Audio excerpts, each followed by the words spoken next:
I was born in Toccoa, which is also a Cherokee word for the beautiful. It's a small town, so you see everybody, especially from middle school through high school, almost every day. Sean Scott grows up as a devout Southern Baptist in the small town in Georgia where his parents meet in 1973. My mom got pregnant, and they got married out of a sense of obligation to their Christian faith. They got divorced, and my mom met Don the next summer.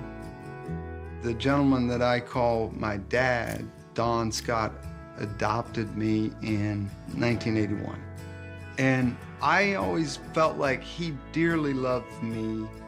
Dad never made me feel any different from the rest of the Scott family. Don marries Sean's mother, and 8 years later, Sean's half-brother Daniel is born. When I was very little, Sean and I were very close. He was my childhood hero.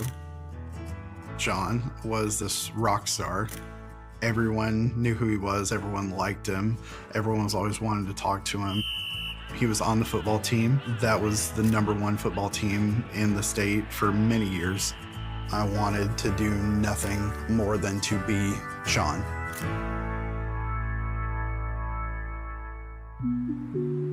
As he nears his junior year, Sean starts thinking about his future. He has huge aspirations for college, but his mom is an artist, and his stepdad is retired from the Navy. And both my mom and dad sat me down and said, look, son, we're concerned that if you're gonna go to college, you're gonna have to figure out how to finance it yourself because we don't have the means to help you. So I started looking for all the schools that had cheap tuition, and then I landed on the United States Military Academy at West Point, and tuition per semester was $0. I'm like, wow, that's gonna be easy to afford. But West Point is the most prestigious military academy in the country and extremely difficult to get into. So I spent a lot of time from 10th grade on in the guidance counselor's office. That's how I came into Trish Ellis's circle of awareness. Trish Ellis, a bookkeeper at the school inside the guidance department, is the wife of a prominent pharmacist in town and the mother of Wendy Ellis. Wendy was very outgoing and friendly, smiling all the time. She was a cheerleader. I do remember Trish Ellis, Wendy's mother, being very, very much supportive of Sean. I believe that she saw that that would be very promising for her daughter. Trish stops me one day and says, hey, Sean, Wendy is struggling in algebra. Do you mind tutoring her? And we'll be happy to pay you. I'm like, I'll do that for free. I'll pay you to do that. Wendy pretended to be struggling to learn and not be able to understand. She would bat her eyes at me, which really excited me. I was just mesmerized by the radiant blue eyes that she had. I really enjoyed the interaction with Wendy. During the last semester of his senior year, Sean notices that Wendy is absent from school. I passed Trish's office and I said, hey, Trish, I haven't seen Wendy in school in like 2 weeks. Is she all right? And she says, oh, well, it's pretty sad, but she's in the hospital down near Atlanta for a eating disorder, bulimia and anorexia. Sean decides to show support for Wendy and visits her. When I came in, she looked pitiful. When she saw me, she just lit up.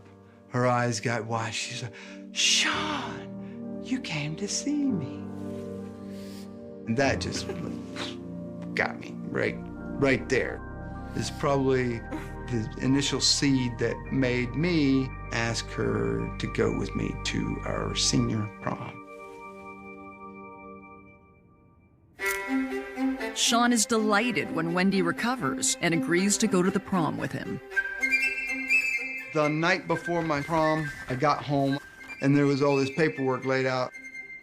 There's a set of orders with my name on it, and there's instructions to coordinate travel to West Point. I was so relieved. The next afternoon, I picked up Wendy. We took pictures, and then we were off to dinner and then to the high school gymnasium. The news of Sean's acceptance into West Point spreads throughout the dance. Herb and Trish Ellis were chaperones, and they looked like they were overjoyed. Wendy said, "Oh, everyone is so proud of you, and I love you so much." You know, that night, I probably said I love you so that she would kiss me again.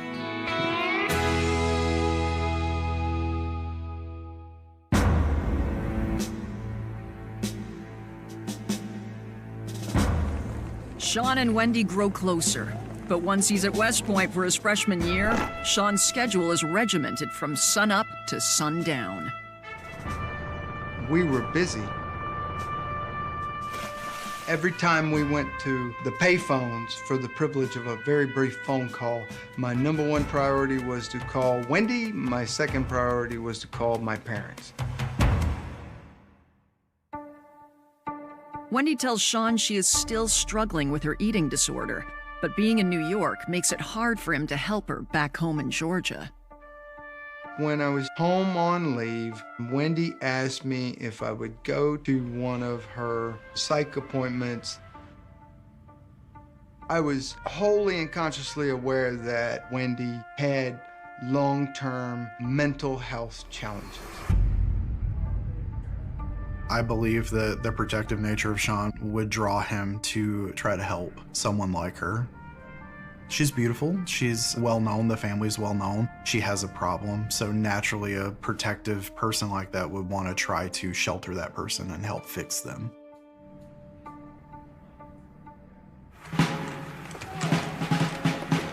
At West Point, the years in the calendar seem to fly by, but every day seems like it's an eternity. So in order to help make the experience tolerable, there are a series of milestone events that include a speech, a ball, a dinner, and one of those is called 500th Night.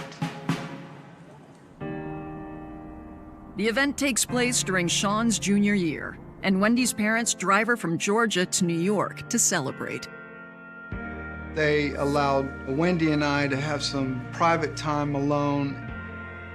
Wendy and I enjoyed a wonderful night, and I was really excited and proud to show off my girlfriend from my hometown.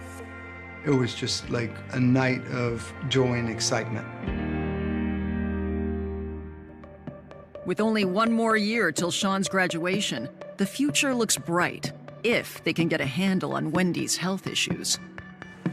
One day, we were out shopping together, and she just fainted right there in the store. She refused to have an ambulance called. She said that she had diabetes. I had no clue she had diabetes. Wendy Scott is a very manipulative woman, and she's very dangerous. She craved attention and affection from others, and she went to any length to get that. Now I don't know what to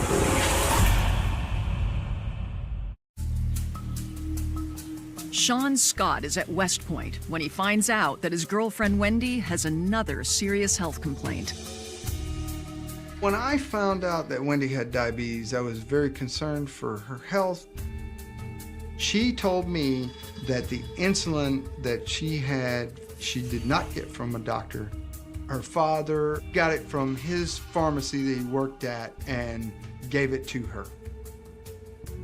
Only once did I actually see her inject herself with insulin. I loved her, and I wanted to be a support to her and to help her in any way that I can. Sean seemed happy with Wendy, but there was always something. about her that made me feel uncomfortable. There was just always that little feeling in me that just made me feel unsure about her. By Sean's third year at West Point, his relationship with Wendy has evolved. However, he suffers a devastating loss in his family in April 1996 when his stepdad becomes seriously ill. I made it home on emergency leave from West Point just in time. I remember Sean opening the door to the ICU in his uniform from West Point and running through the ICU to my father's side. And then I was taken out of the room, but I remember looking back and seeing Sean sitting there holding his hand. I was holding his hand when he took his last breath. And I held on to it until I felt, the warmth leave.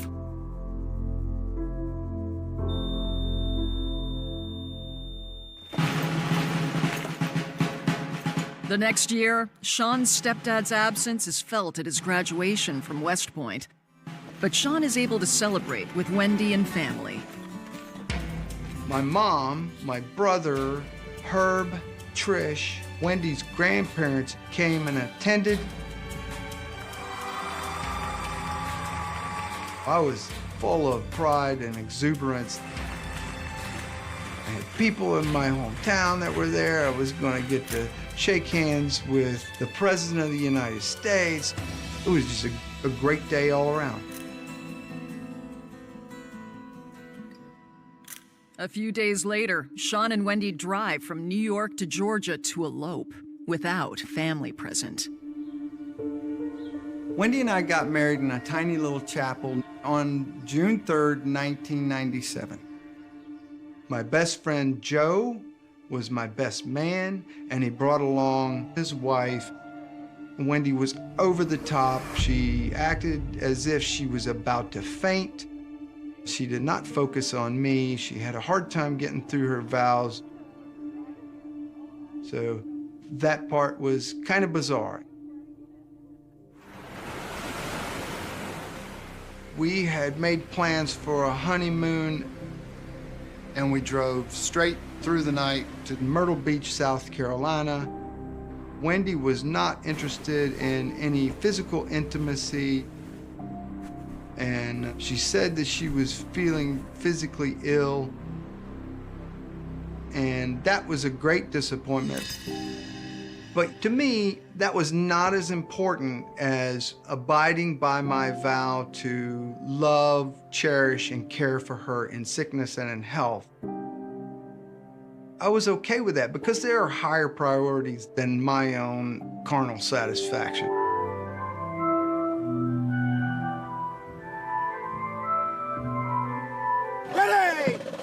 A year later, in 1998, after taking the U.S. Army Engineer Officers course, Wendy and Sean moved to Columbia, Georgia, just a few hours from home.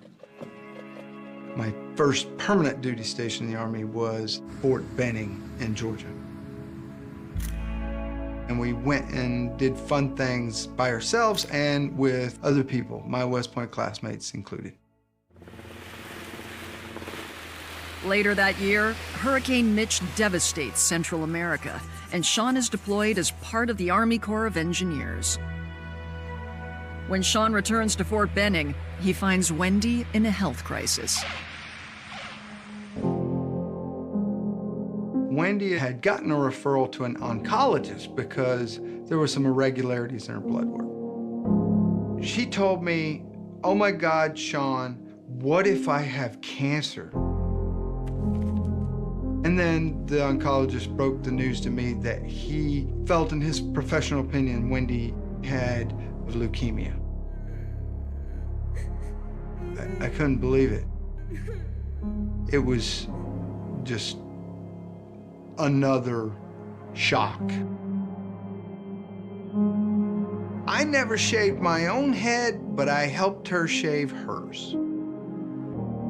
I rarely cried. I definitely cried tears that dripped on her head while I was helping her shave it. She was so grateful, and we had intimate contact that we hadn't had in months or maybe even in years at that point.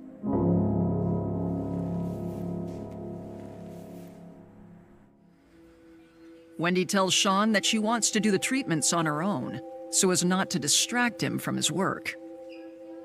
She said, "I've found a specialist that can treat me right here at the hospital. You can just drop me off in the morning, and then I'll find a ride home."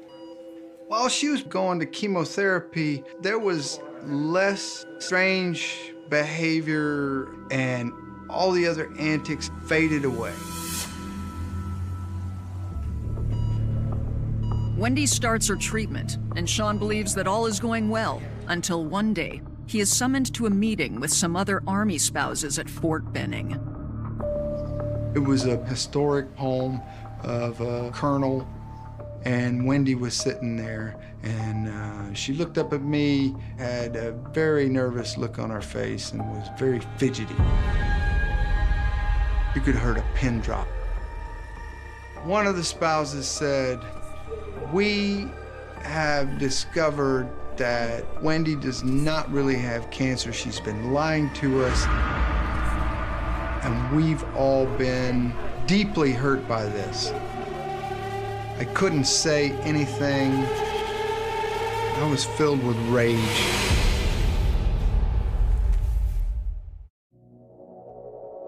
Second Lieutenant Sean Scott has been told by a group of Army spouses that his wife Wendy is faking having cancer. I was just devastated, embarrassed. I felt sick to my stomach. I couldn't say anything except thank you for bringing this to my attention. I am so sorry that this happened.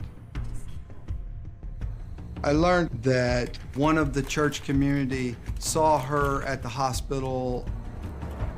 She just walked around like a normal person, and she wasn't behaving like she would behave at church, where she would present as if she was deathly ill and unable to perform activities of daily living on her own and needed help. But how did Wendy trick her oncologist into a leukemia diagnosis? I was finally coming to grips with an escalating pattern of behavior. I believe Wendy figured out how to manipulate her body so that her blood work came back such that more than one medical provider was convinced that she had leukemia. He had worked very hard to get to where he was, and he had a very promising career ahead of him. The situation that she put them in could very much damage his entire career. I was committed to her because I considered marriage my bond with Wendy and with God. And I wasn't going to give up on that, and I was determined not to get a divorce. I decided that I was going to monitor and control her behavior as best I could.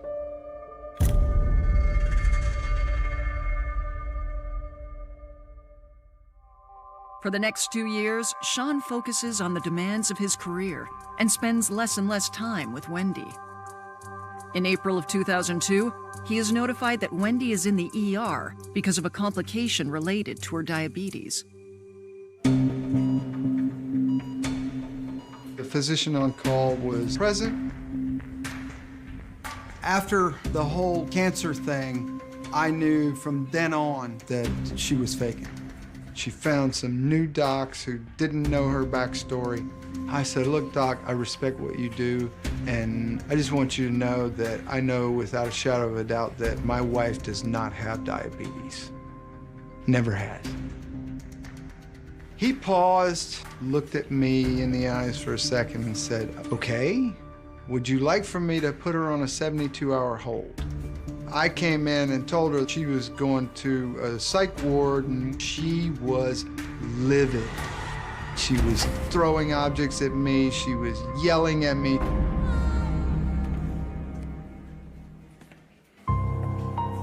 And Wendy has one more bomb to drop. A nurse came in and said, "We got your blood results." Wendy was pregnant.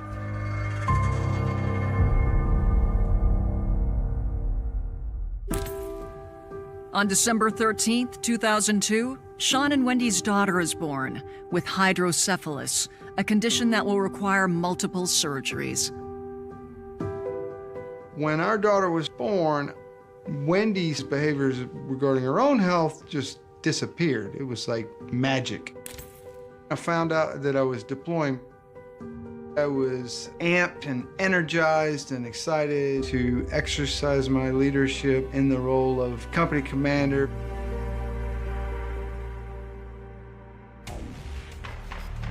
Sean is deployed to Kuwait, but gets emergency medical leave to return to the U.S. in March 2004. I was back in the States in Chapel Hill, North Carolina for the first of a series of brain surgeries for our daughter at a UNC medical center.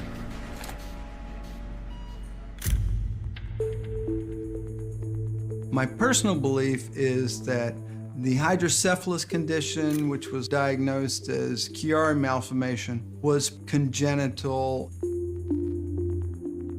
In 2004, my daughter began developing symptoms from vomiting to abnormal eating behavior to constant diarrhea. Sean is now stationed at Fort Detrick, Maryland, so that the family can be close to Walter Reed Medical Center, where their daughter is a frequent visitor. The doctors were unsure as to what exactly was wrong. They were pursuing the option of leukemia, and they were doing everything that they could to help her. Over the next 3 years, Sean and Wendy pull closer together. Wendy is no longer faking health issues and gives birth to a son who is underweight but otherwise healthy.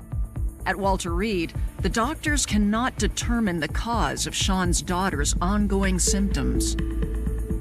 My daughter underwent hundreds of diagnostic procedures. The spinal tap, that's an extremely painful procedure, and it was gut-wrenching, heartbreaking to be present and in the room with her. In June of 2007, Sean gets a call from Wendy. There's going to be a multidisciplinary team meeting. So all the specialists, along with the primary care manager, meet in a room with the parents, and one of the lead GI physicians laid a bombshell. There are levels of magnesium in your daughter's system that I cannot account for. So that tells me that either you pointing at me or you pointing at Wendy or both of you have been giving your daughter magnesium of some form. And Wendy confessed on the spot. I did it, and I looked at her in front of all these people. All I could say was, how could you? The place that you have to be mentally to do something like that to an innocent little child, you would have to be evil. Sean Scott's 4-year-old daughter has undergone dozens of medical procedures for various health issues since her birth. His wife, Wendy, has now admitted to poisoning her. The state takes custody of the Scott children. Anger doesn't even come close. It's more like rage. I was shocked, stunned, sickened, saddened. I drove Wendy home, and she cried, and she blabbered on to me about how we still have to stick together as a family. And I just looked at her, and I was like, will you shut the up? Or I was gonna wreck the car and kill both of us. In June 2007, I received a call from Fort Detrick advising me that they had just received a call from Walter Reed, and they believed they had a child abuse case. They advised that the mother of the child had been confronted by the doctor and actually admitted that she had been poisoning her child and that she was withdrawing blood from the child as well. I knew about Munchausen by proxy, what they call it today, fictitious disorder by proxy. And immediately it triggered into my mind that I may have one of those cases. In a Munchausen by proxy case, the person themselves is Munchausen. And they cause their own illnesses or injuries to gain attention. And normally it's when they can't get attention for themselves anymore that they move on to a child. Agent Smith calls FBI headquarters to talk to a profiler. I knew that I was going to have to approach this interview differently. The behavioral analysis profiler told me to make the interview completely about her, to not talk about her children and the things that she did to the child, but to talk about how it affected her and how it made her feel. Just focus the entire interview on Wendy. I walked in, the chaplain was there, and Wendy Scott was there. You're expecting a monster, but in fact, she actually looks like a little child herself. She comes across very innocent, very naive, someone that you want to protect. Wendy showed absolutely no remorse during the interview. I realized that I did in fact have a Munchausen by proxy case, that she was truly injuring her child to gain attention for herself. And so my goal at that point was to get as much evidence as I could. I was able to get consent from Wendy to search the house. The home that the Scotts lived in was in a very nice area. The house was very organized and clean. Similarly, so was the victim child's bedroom. It was a beautiful bedroom. It looked like she cared very deeply for this child by the way that the room was presented. I spoke to the team leader of our evidence response team that went directly to the kitchen trash can. And sure enough, on the top of the trash can was a large bottle of milk and magnesia. And I saw a red hazmat box, the type you find in a doctor's office where you put expended syringes in. And inside were 5 syringes with blood in them.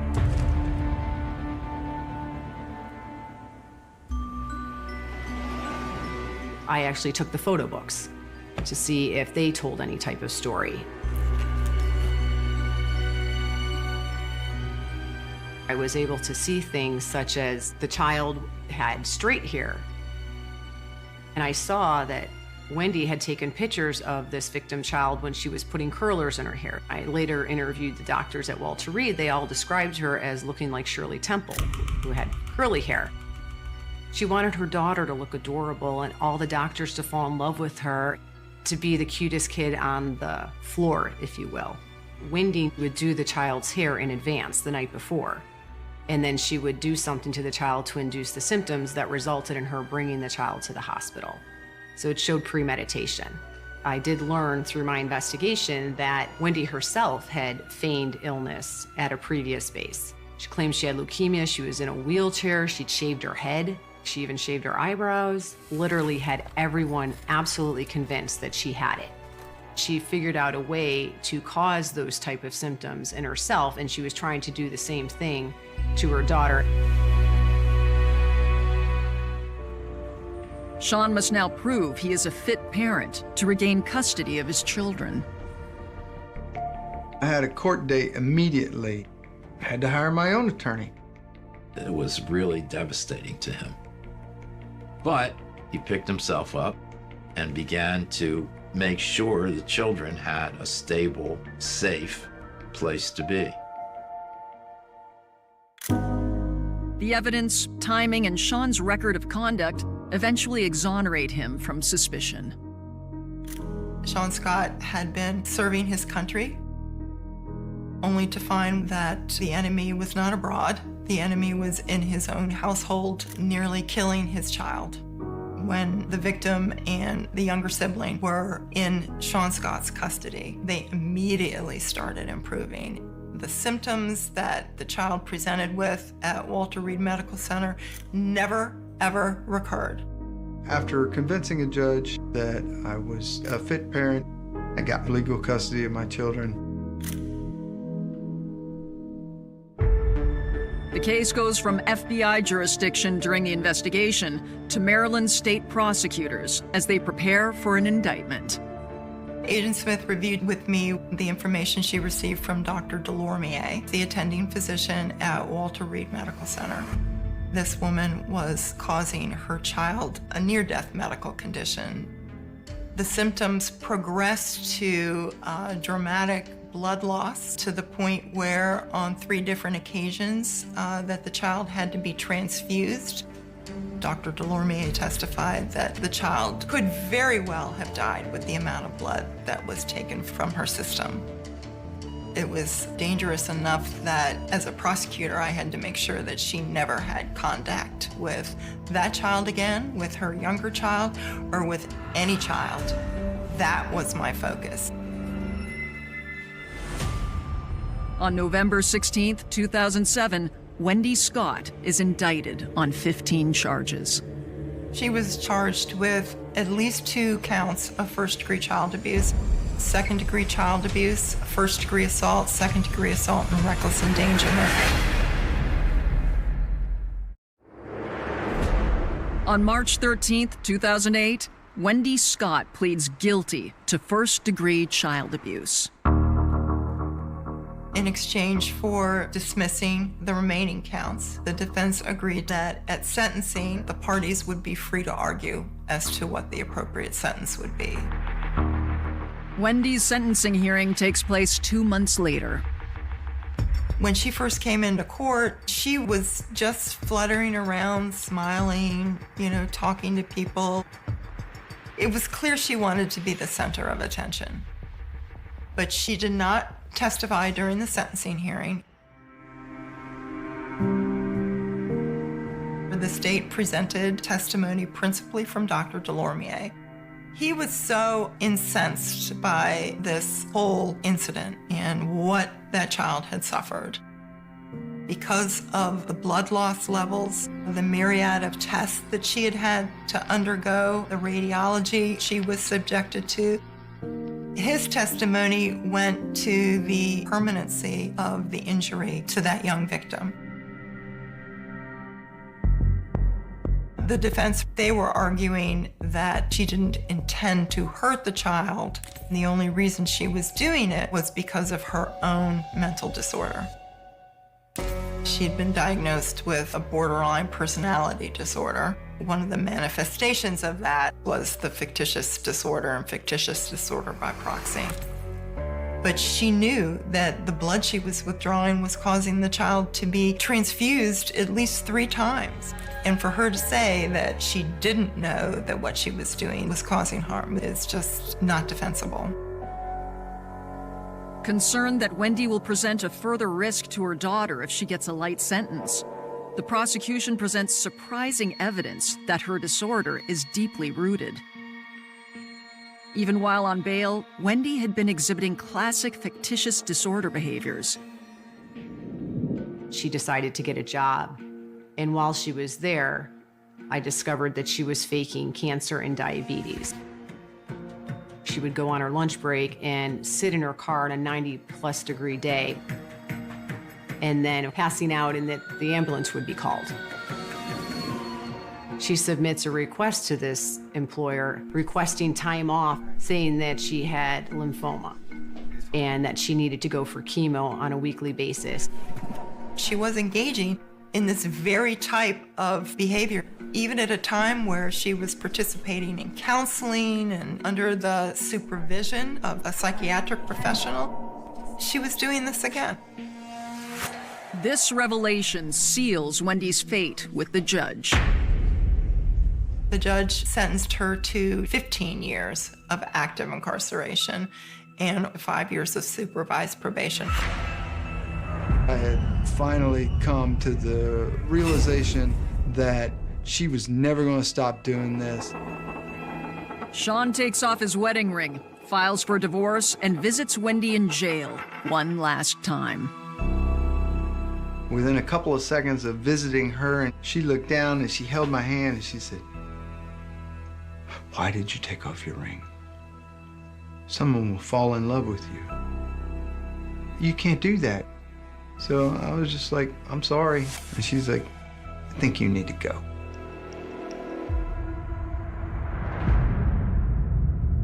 After 11 years of trauma, Sean is free to find love with a new partner and discovers there is light at the end of the tunnel. My brother and Sean worked together at Walter Reed. We were both going through divorces about the same time, and we were friends. I wanted to help Sean primarily because I knew what a wonderful man he was. As a mother, it's an overwhelming story to hear. It still hurts to this day. Yeah, I felt terrible for him because it was a lot. And as a mom, like, our kids are close in age, so it really hit home. Our friendship grew more and more. Once his divorce was final, it was like an instant connection. Sean's children needed a lot of healing and love and support due to the damage that was caused by Wendy Scott. In 2010, Sean and Rachel marry and blend their families. Rachel becomes the loving and protective mother Sean's kids have never known. While Sean was deployed to Afghanistan, Wendy submitted a request for reconsideration. She wanted to reduce her prison time, and we feel that she coordinated that request in knowing that Sean was in Afghanistan, and so I attended that request. It was probably the most terrifying day of my life because I really didn't want to see Wendy in person, but I was also proud to speak on the kid's behalf because he was obviously not able to be there. For the first time since her arrest, Wendy takes the stand. You start by telling him your name. Wendy Michelle Scott. You have any children? Yes, I do. She obviously presented a very positive picture of her accomplishments. Do you currently believe you're a danger to the community? No, I am not. Not one mention was made about the child. She knew that her counseling would not be successful if she was not able to be honest. So I asked her, tell me what you did to your daughter. Ms. Scott, could you tell us, please, what you did to... And she was very taken aback by that. The defense, of course, objected to it, and the judge wanted to hear the answer, too. She hemmed and she hawed. Miss Angel, I am not a doctor. I cannot honestly, under oath, say that I know exactly what I did to her. I don't know. And I don't think she ever really did answer my question. I just said, I have nothing more. I don't have any more questions. And then I read a victim impact statement. She works hard every single day of her life to try to be a typical kid. She will be scarred forever. It is something that we will deal with for the rest of her life. And part of that was I had said that his daughter had her feeding tube removed. And as I was saying that, there was a cheer from Wendy, like, yay! Thank goodness I had the DA and the FBI agent on both sides of me because I think I would have done something mean. She did this to her daughter, and I'm the one that, along with Sean, we got rid of it and reached that milestone together. The damage and the harm that she did to an innocent little girl is just baffling. I think it's evil. Ms. Scott, that sentence I imposed then was appropriate, and it remains appropriate. You nearly killed her, and your motion to modify is denied.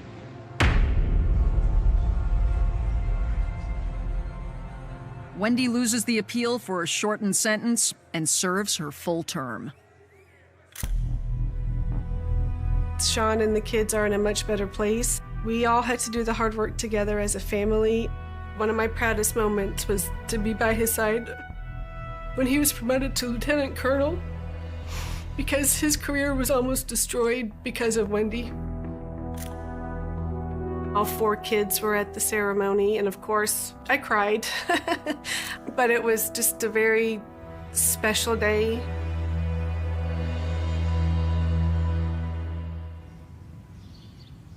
Sean is a proud and intensely private man, but he tells his story to warn others. I'm at peace with it now. I'm okay. I cherish and appreciate the love and support that my wife and my children and my extended family and all my friends have given me to be able to get to the point. My purpose and mission will be to help somebody out there who's doubting themselves. Take action, don't hesitate, seek help. If you got doubts or questions, talk to somebody. Sean is joyful in his new life and has high hopes for the future of his children.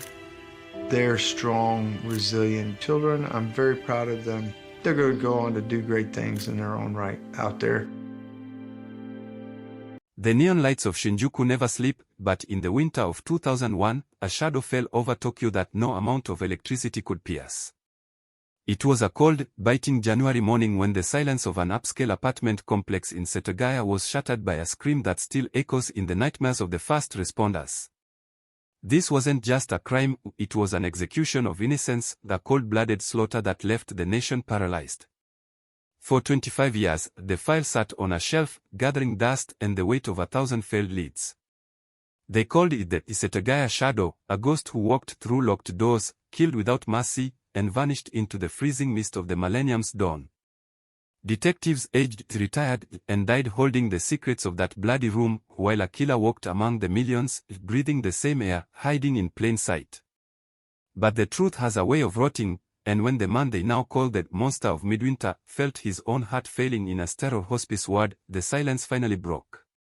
This is the story of a 25-year lie, a deathbed confession that turned a cold case into a chilling reality, and the moment a monster finally stripped off his mask.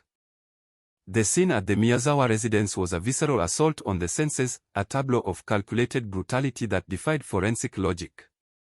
It was the turn of the century, the world was looking forward, but in that house, time had been violently hacked to a halt.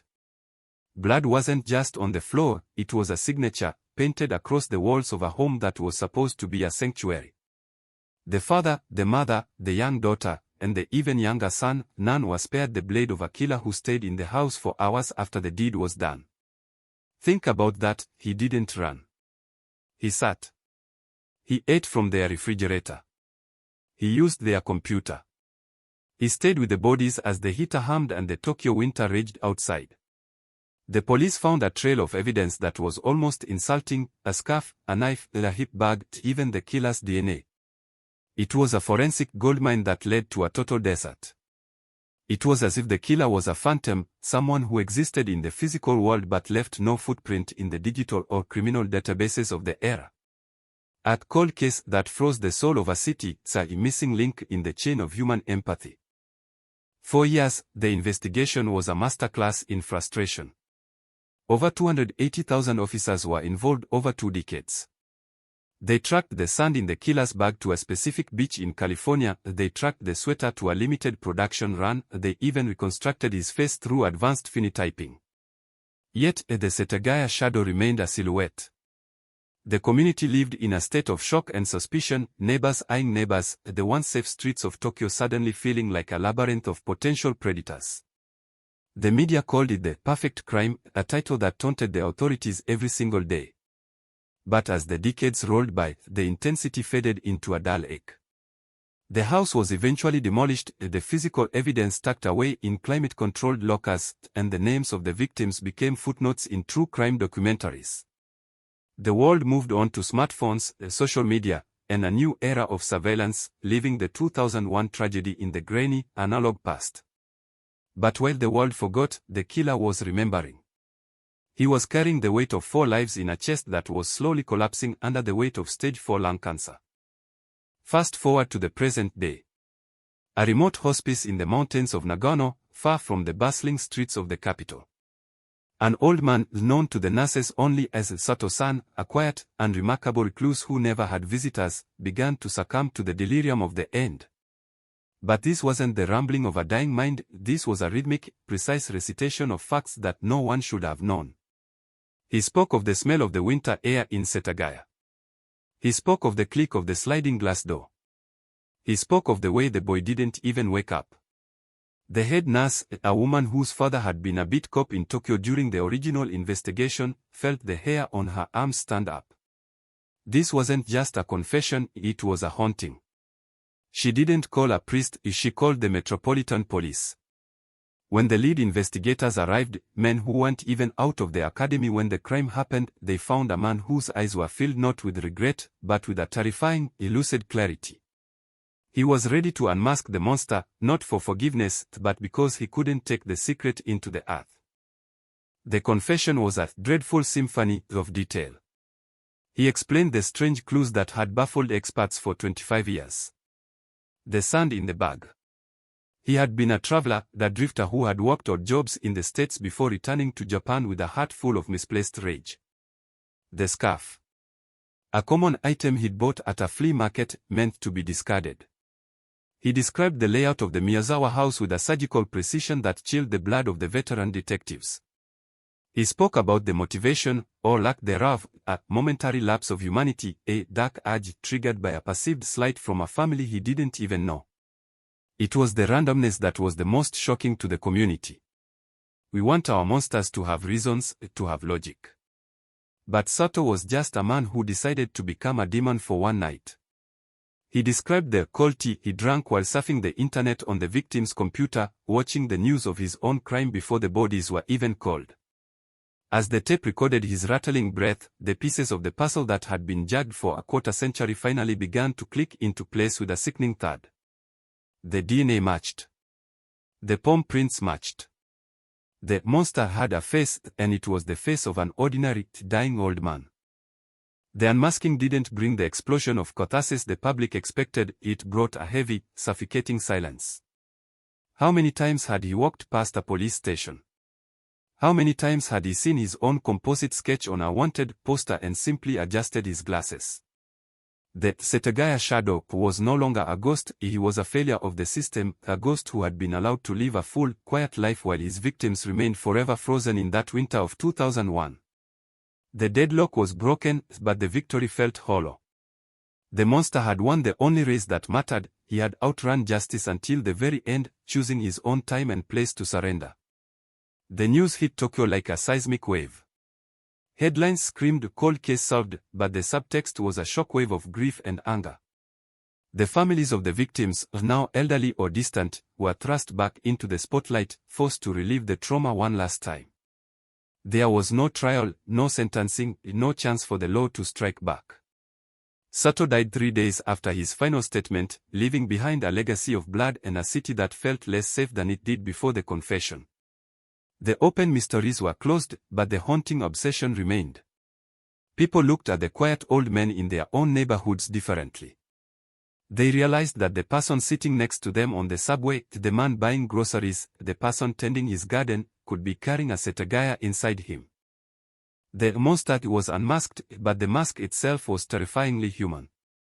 The script of his life ended not with a bang, but with a whisper in a mountain hospital. Yet, for the people of Tokyo, the case will never truly be solved. A solved case implies a return to order, a sense of balance restored. But when a killer lives a full life and only confesses when the bill is due, there is no balance. There is only the lingering echo of those screams from 2001. The Setagaya house is gone, replaced by a park where children play, unaware that beneath the soil lies the memory of the night the millennium began with a slaughter. The Tokyo 2001 cold case is over, the file is closed, and the monster is in the ground. But the chill of that winter morning remains, a permanent frost on the heart of a city that finally knows the truth, and wishes, perhaps, that it could go back to the mystery. Because the truth is far more haunting than the ghost ever was, the monster was just a man, and he was here the whole time. The silence that followed the discovery of the Miyazawa family was not a natural one, it was a heavy, suffocating blanket that draped itself over the Setagaya ward, turning a vibrant neighborhood into a tomb of unanswered questions. To understand the gravity of the confession in that Nagano hospice, one must first descend back into the freezing darkness of that January morning in 2001, when the world was supposed to be celebrating a new millennium, but Tokyo was instead staring into the abyss of a forensic nightmare. The crime scene was a paradox, a chaotic, bloody mess that simultaneously provided more physical evidence than almost any other case in Japanese history, yet led to a total, agonizing dead end. The killer didn't just leave fingerprints, he left his soul behind in the form of discarded clothes, a blood-stained knife, and a digital footprint on the family's computer that mocked the authorities for 25 years. He had entered through the small window of the second-floor bathroom, climbing the exterior fence like a shadow, moving with a silent, predatory grace that suggested someone who didn't just know the house but had mapped out the very rhythm of its occupants' lives. When the detectives first crossed the threshold of that house, they didn't find a fleeing suspect, they found a stagnant horror.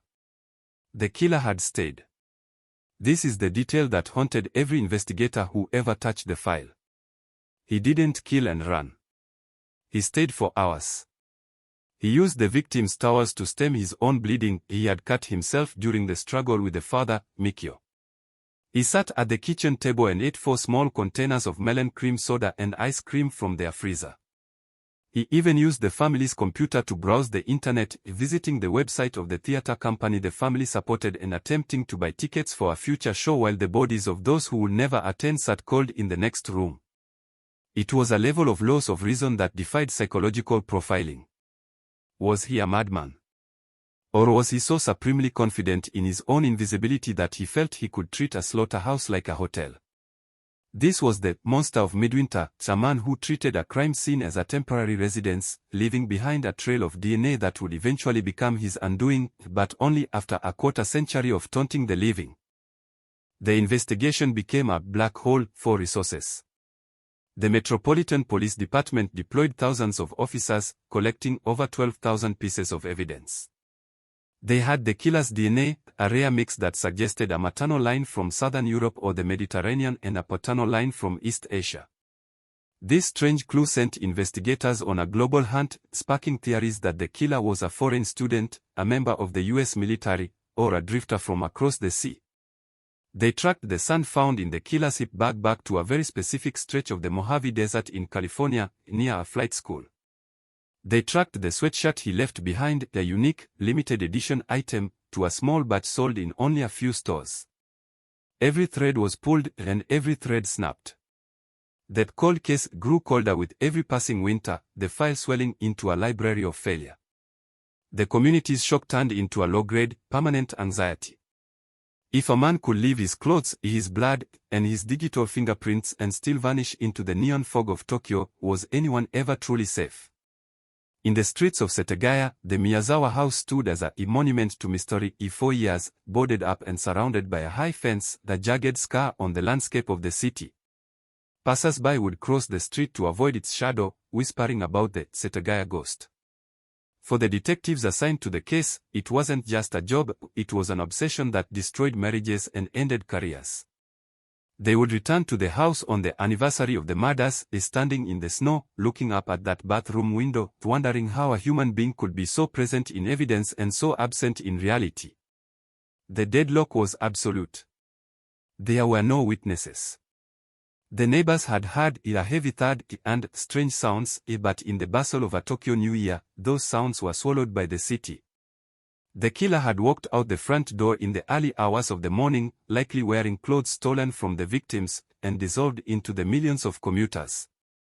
He became a ghost in the machine, a data point that refused to be categorized. But as we now know, the ghost was not made of mist, he was made of flesh and bone, and that flesh was slowly being consumed by a terminal illness in a quiet corner of Nagano. The deathbed confession that finally unmasked the monster didn't come with a flourish of drama, it started with a rattling cough and a name. Sato. A name so common it was almost a cloak in itself. For 25 years, he had lived a life of aggressive invisibility. He didn't hide in a basement, he worked in construction, he ate at ramen shops, he paid his taxes. He was the man you walked past in Shinjuku without a second glance. He was that monster who had mastered the art of being nobody. In his confession, he spoke of the weight of the knife and the sound of the heater in the Miyazawa house with a clarity that made the hair on the detective's neck stand up. He wasn't just recalling a memory, he was reliving a masterpiece of cruelty. He explained that Mojave-san, he had indeed traveled, a lost soul looking for a purpose and finding it only in the dark thrill of the hunt. The details he provided were the missing pieces that no one outside the inner circle of the investigation could have known. He described the specific way he had folded the victim's clothes after he was finished, a detail the police had kept secret for decades to weed out false confessions. He spoke of the melon soda and how it tasted metallic because of the blood on his hands. This was the emotional climax that the nation had waited 25 years for, but it felt more like a shock of pure horror than a moment of justice. To hear a man describe the slaughter of a child with the same tone one might use to describe a grocery list is a trauma in itself. He was unmasking not just himself, but the terrifying reality that evil doesn't always look like a monster. Sometimes, it looks like a dying old man with a weak heart and a long memory. As the detective sat by his bed, the sterile smell of the hospice mixing with the phantom scent of that 2001 crime scene, they realized that the monster of Midwinter hadn't been running all these years. He had been waiting. He had outlasted the statute of limitations for many crimes, though not for murder, but he knew the law could never catch him before the cancer did. He was playing his final card, a confession that served as a final act of control. He wanted the world to know what he had done, to see the script he had written in blood, but he wanted to deny them the satisfaction of a trial. He was the master of the timeline, from the moment he climbed through that window in Setagaya to the moment he exhaled his last breath in Nagano. The mystery was solved, but the haunting obsession was only beginning to mutate into something new. The confession continued for hours, a single, continuous flow of violence and cold-blooded observation. He talked about the blue light of the computer screen in the dark house, and how he felt at strange peace sitting there while the city slept around him. He spoke of the mother's eyes and the father's strength, showing a twisted respect for the people he had destroyed. It was a shocking revelation that turned the perfect crime into a story of a perfect predator who had simply decided to stop being a predator because he was too tired to kill anymore. The investigators recorded every word, their faces pale under the fluorescent lights, knowing that they were witnessing the end of an era, the closing of a wound that had stayed open and festering for a quarter of a century. The Tokyo 2001 cold case was no longer a mystery, it was a biography of a monster who had hidden in plain sight, a shadow that had finally decided to step into the light just long enough to say, "I was here." The atmosphere in that hospice room grew heavy, a psychological pressure cooker where the air seemed to thin with every word Soto uttered. This wasn't just a confession of facts, it was a descent into the psyche of a man who had lived for 25 years with the ghosts of a family he had methodically erased. As the tape rolled, Soto began to peel back the layers of his own monster mentality, revealing a chillingly mundane motivation that only made the tragedy feel more senseless. He spoke of a resentment, a slow-burning fuse ignited by the sight of the Miyazawa family's apparent perfection. To him, the house in Setagaya wasn't just a home, it was a theatrical stage of happiness that he felt excluded from. He described walking past their windows in the weeks leading up to the attack, watching the warm glow of their lamps against the freezing Tokyo night, feeling a cold vacuum in his own chest that could only be filled by shattering theirs. This was the community shock at its most raw, the realization that a family was targeted not for their sins, but for their joy. He leaned back against the thin hospital pillows, his breath coming in shallow, jagged gasps, yet his voice remained steady as he detailed the moment of transition. He described the tactical silence he maintained as he moved through the house, a skill he claimed to have honed during his drifter years in the American West. He spoke of the Mojave sand again, explaining that it wasn't just a remnant of travel, but a souvenir of isolation. He had spent months living out of a bag, wandering the desert, learning how to disappear into the landscape, how to be nothing but the wind. When he returned to Japan, he brought that desert emptiness with him. The strange clues, those strange clues like the specific California sand, were the artifacts of a man who had uncoupled himself from human society long before he ever picked up a knife. He wasn't a criminal mastermind, he was a hollow man who had filled his emptiness with a sudden, violent purpose. The investigators listened, paralyzed by the dreadful intimacy of his words. Sato described the struggle with Mikio Miyazawa not as a fight, but as a negotiation of force. He spoke about the strength of a father with a detached, almost academic curiosity, noting how the man had fought to his last breath to protect the hallway leading to his children's rooms. This was the shocking reality that the public had speculated on for decades, the sheer, desperate heroism of a father against a phantom who felt no pain and no remorse. Sato admitted that the wound on his own hand, the one that left the DNA trail, had been a gift of justice from Mikio, a mark he carried like a brand for 25 years. He looked down at his withered, translucent skin, tracing the faint scar that had been the key to his identity all along, a key that the police had held but could never find the lock for until he handed it to them. Then came the shockwave of his time spent in the house after the killings. He didn't just eat ice cream, he curated the silence. He described sitting in the dark living room, listening to the hum of the refrigerator, feeling a godlike stillness. He explained the internet usage, it wasn't a mistake or a search for an escape route. He wanted to see if the world had noticed yet. He wanted to feel the ripple effect of his actions in real time. He browsed the theater website not to buy tickets, but to see the future that the family had planned, a future he had just deleted. It was a cinematic script of pure nihilism. He stayed until the first light of dawn began to gray the windows, not because he was trapped, but because he didn't want the perfection of the moment to end. He left only when the world began to wake up, slipping out into the morning mist like a fading dream, leaving behind a house that had become a monument to his existence. Outside the hospice, the news of the confession was beginning to filter through the ironclad secrecy of the police department to the surviving relatives. For 25 years, the Miyazawa family's extended kin had lived in a purgatory of the unknown.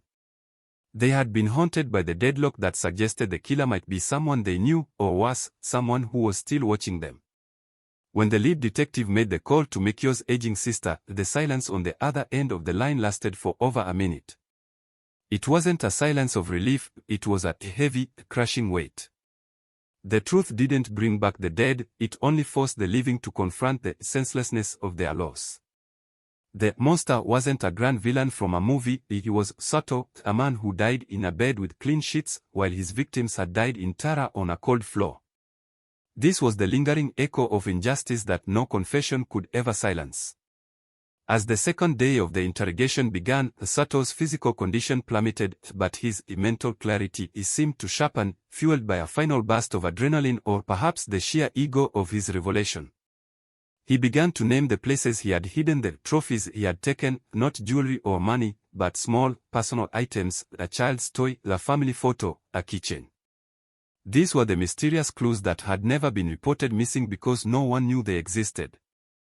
He had kept them in a small metal box buried beneath the floorboards of a succession of cheap apartments across Tokyo. He was a collector of lives, keeping the embers of his crime warm for 2.5 decades. The detectives realized with a shock that they had likely stood within feet of this man 100 times in the crowded stations of Shinjuku or Shibuya, never knowing they were brushing shoulders with the Setagaya shadow. The confession then turned to the years of hiding. He described the paranoia that became a habit. He never stayed in one job for more than a year.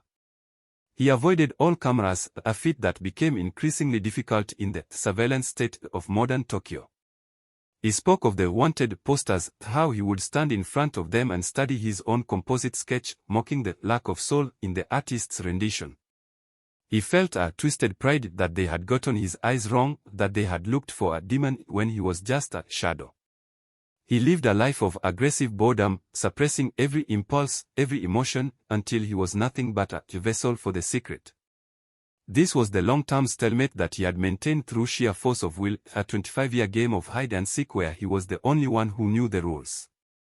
But that monster of midwinter was finally losing his grip on the timeline. His speech began to wander, drifting between the frozen night of 2001 and the sterile heat of the hospice. He started calling out to the victims, not in apology, but as if they were roommates in his mind. He spoke to the young son, Ray, whispering about the quietness of the sleep he had given him. It was at this point that one of the younger detectives had to leave the room, overcome by the pure, distilled evil of the man's detachment. There was no remorse, no tears. There was only the completion of the record. Soto was unmasking the fact that some humans are simply born without the frequency of empathy, and that he had spent his life broadcasting on a silent, deadly channel. The emotional climax of the confession came when Soto described his final visit to the site of the Miyazawa house just before it was demolished. He had stood among the crowd of onlookers, a ghost among the living, and watched as the walls that had contained his masterpiece were torn down. He felt a sense of loss, not for the family but for the sanctuary of his crime. He realized then that he was the only one left who truly knew that house, and that when he died, the crime would truly become a cold case forever. That, he admitted, was why he decided to talk. He didn't want to be forgotten. He didn't want the Setagaya shadow to fade into a mere urban legend.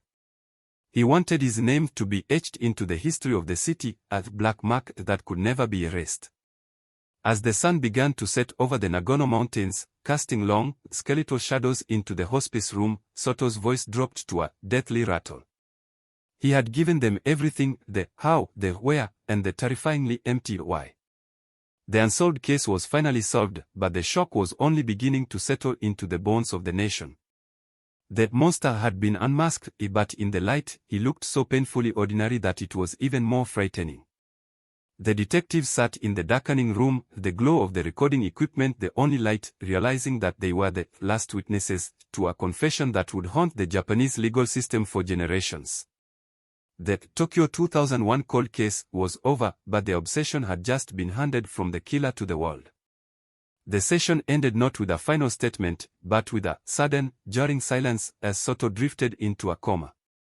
The single, continuous flow of his narrative had finally reached the sea. The investigators stood up, their joints stiff, their souls feeling stained by the proximity to such a clinical account of slaughter. They walked out into the cool mountain air, the fresh air feeling like a lie after the stench of the room they had just left. They had the confession. They had the locations of the trophies. They had the closure. But as they looked out over the quiet peaks, they knew that closure was a myth. The monster of Midwinter had been unmasked, but the shadow he cast would stretch over Tokyo forever, a reminder that the person standing next to you in the neon light might just be waiting for the right moment to step into your world and turn it into a cold case.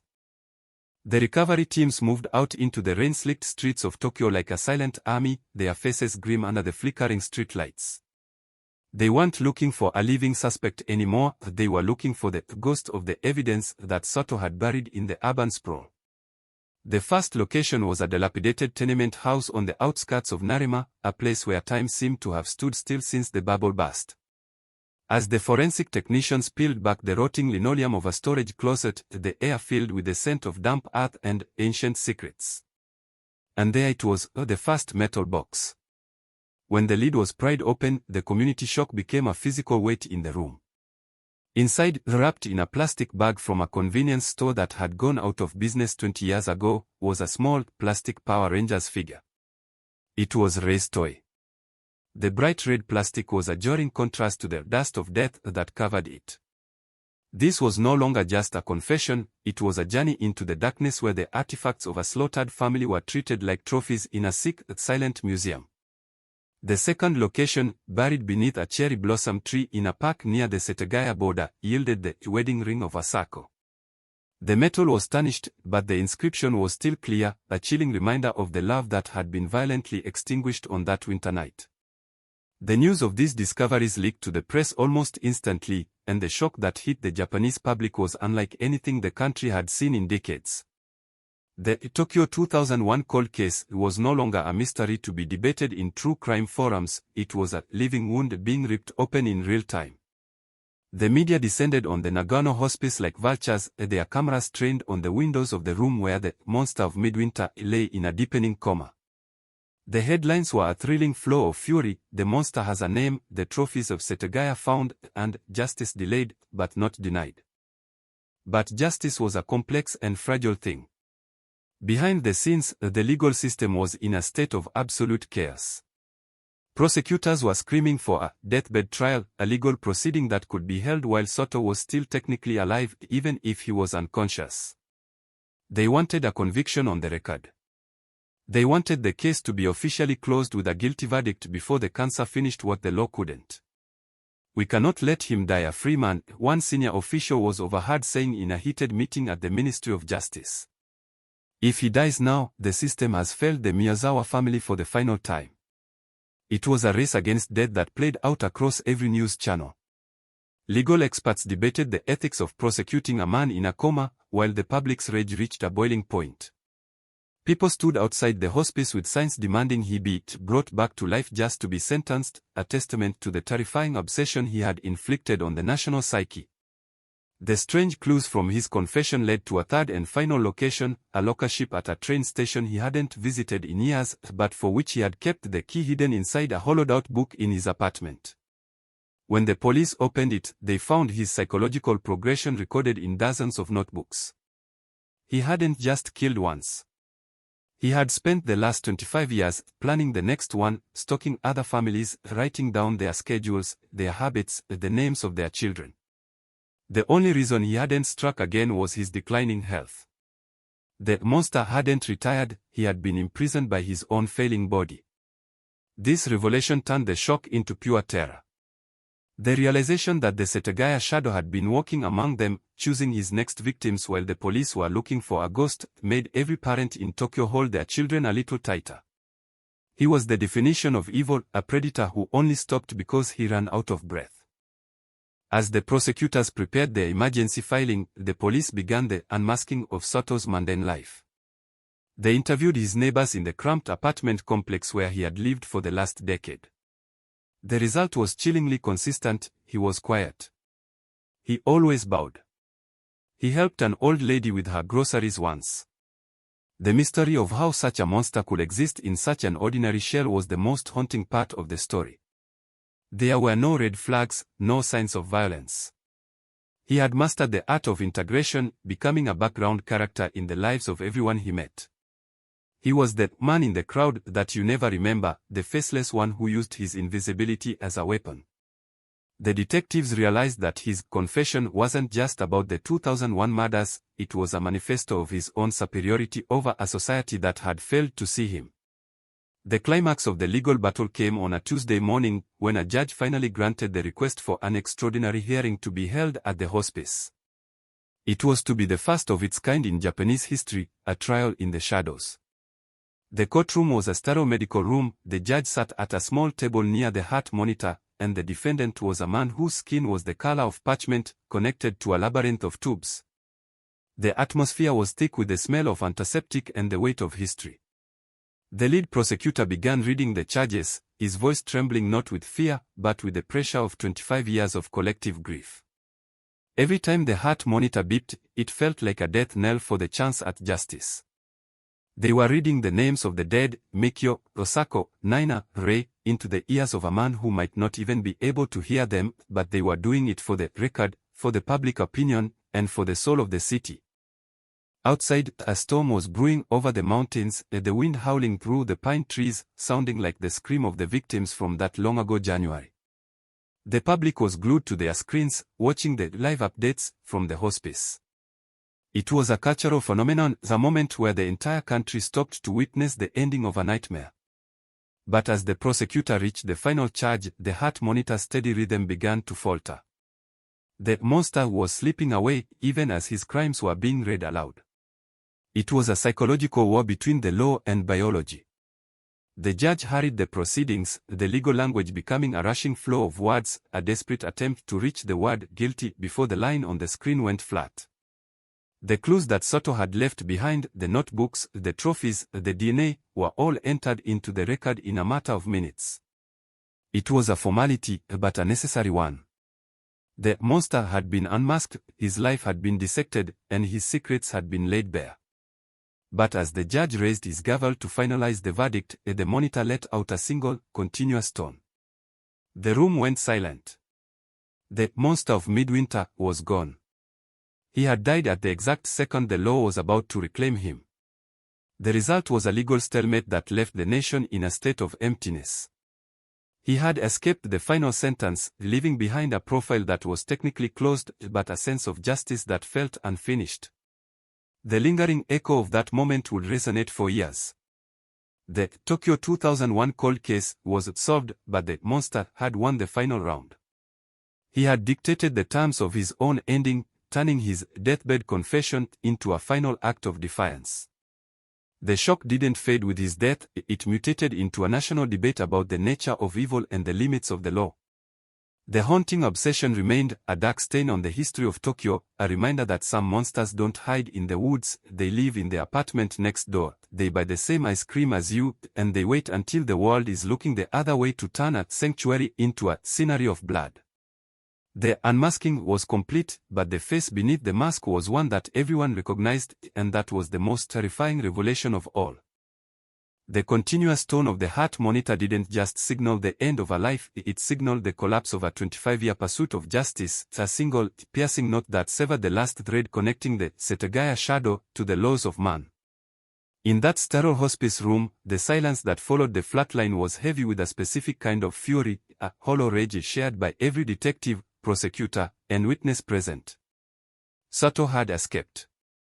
He had timed his exit with the same calculated malice he had used to enter the Miyazawa home in 2001. The lead prosecutor, a man who had spent the last 72 hours fueling himself on caffeine and moral indignation, slowly lowered his papers, his face draining of color. There would be no sentencing. There would be no hangman's noose. There would only be the paperwork of the dead, filed away in the same archives where the case had rotted for a quarter of a century. The monster of Midwinter had committed one final robbery, he had stolen the closure that a grieving nation felt it was owed. As the medical team moved in to perform the obligatory, futile checks, the detectives stepped back, their role instantly shifting from hunters to custodians of a ghost story. The news broke within minutes, flashing across the giant screens of Shibuya Crossing and interrupting broadcasts in living rooms from Hokkaido to Okinawa. Suspect dies moments before verdict.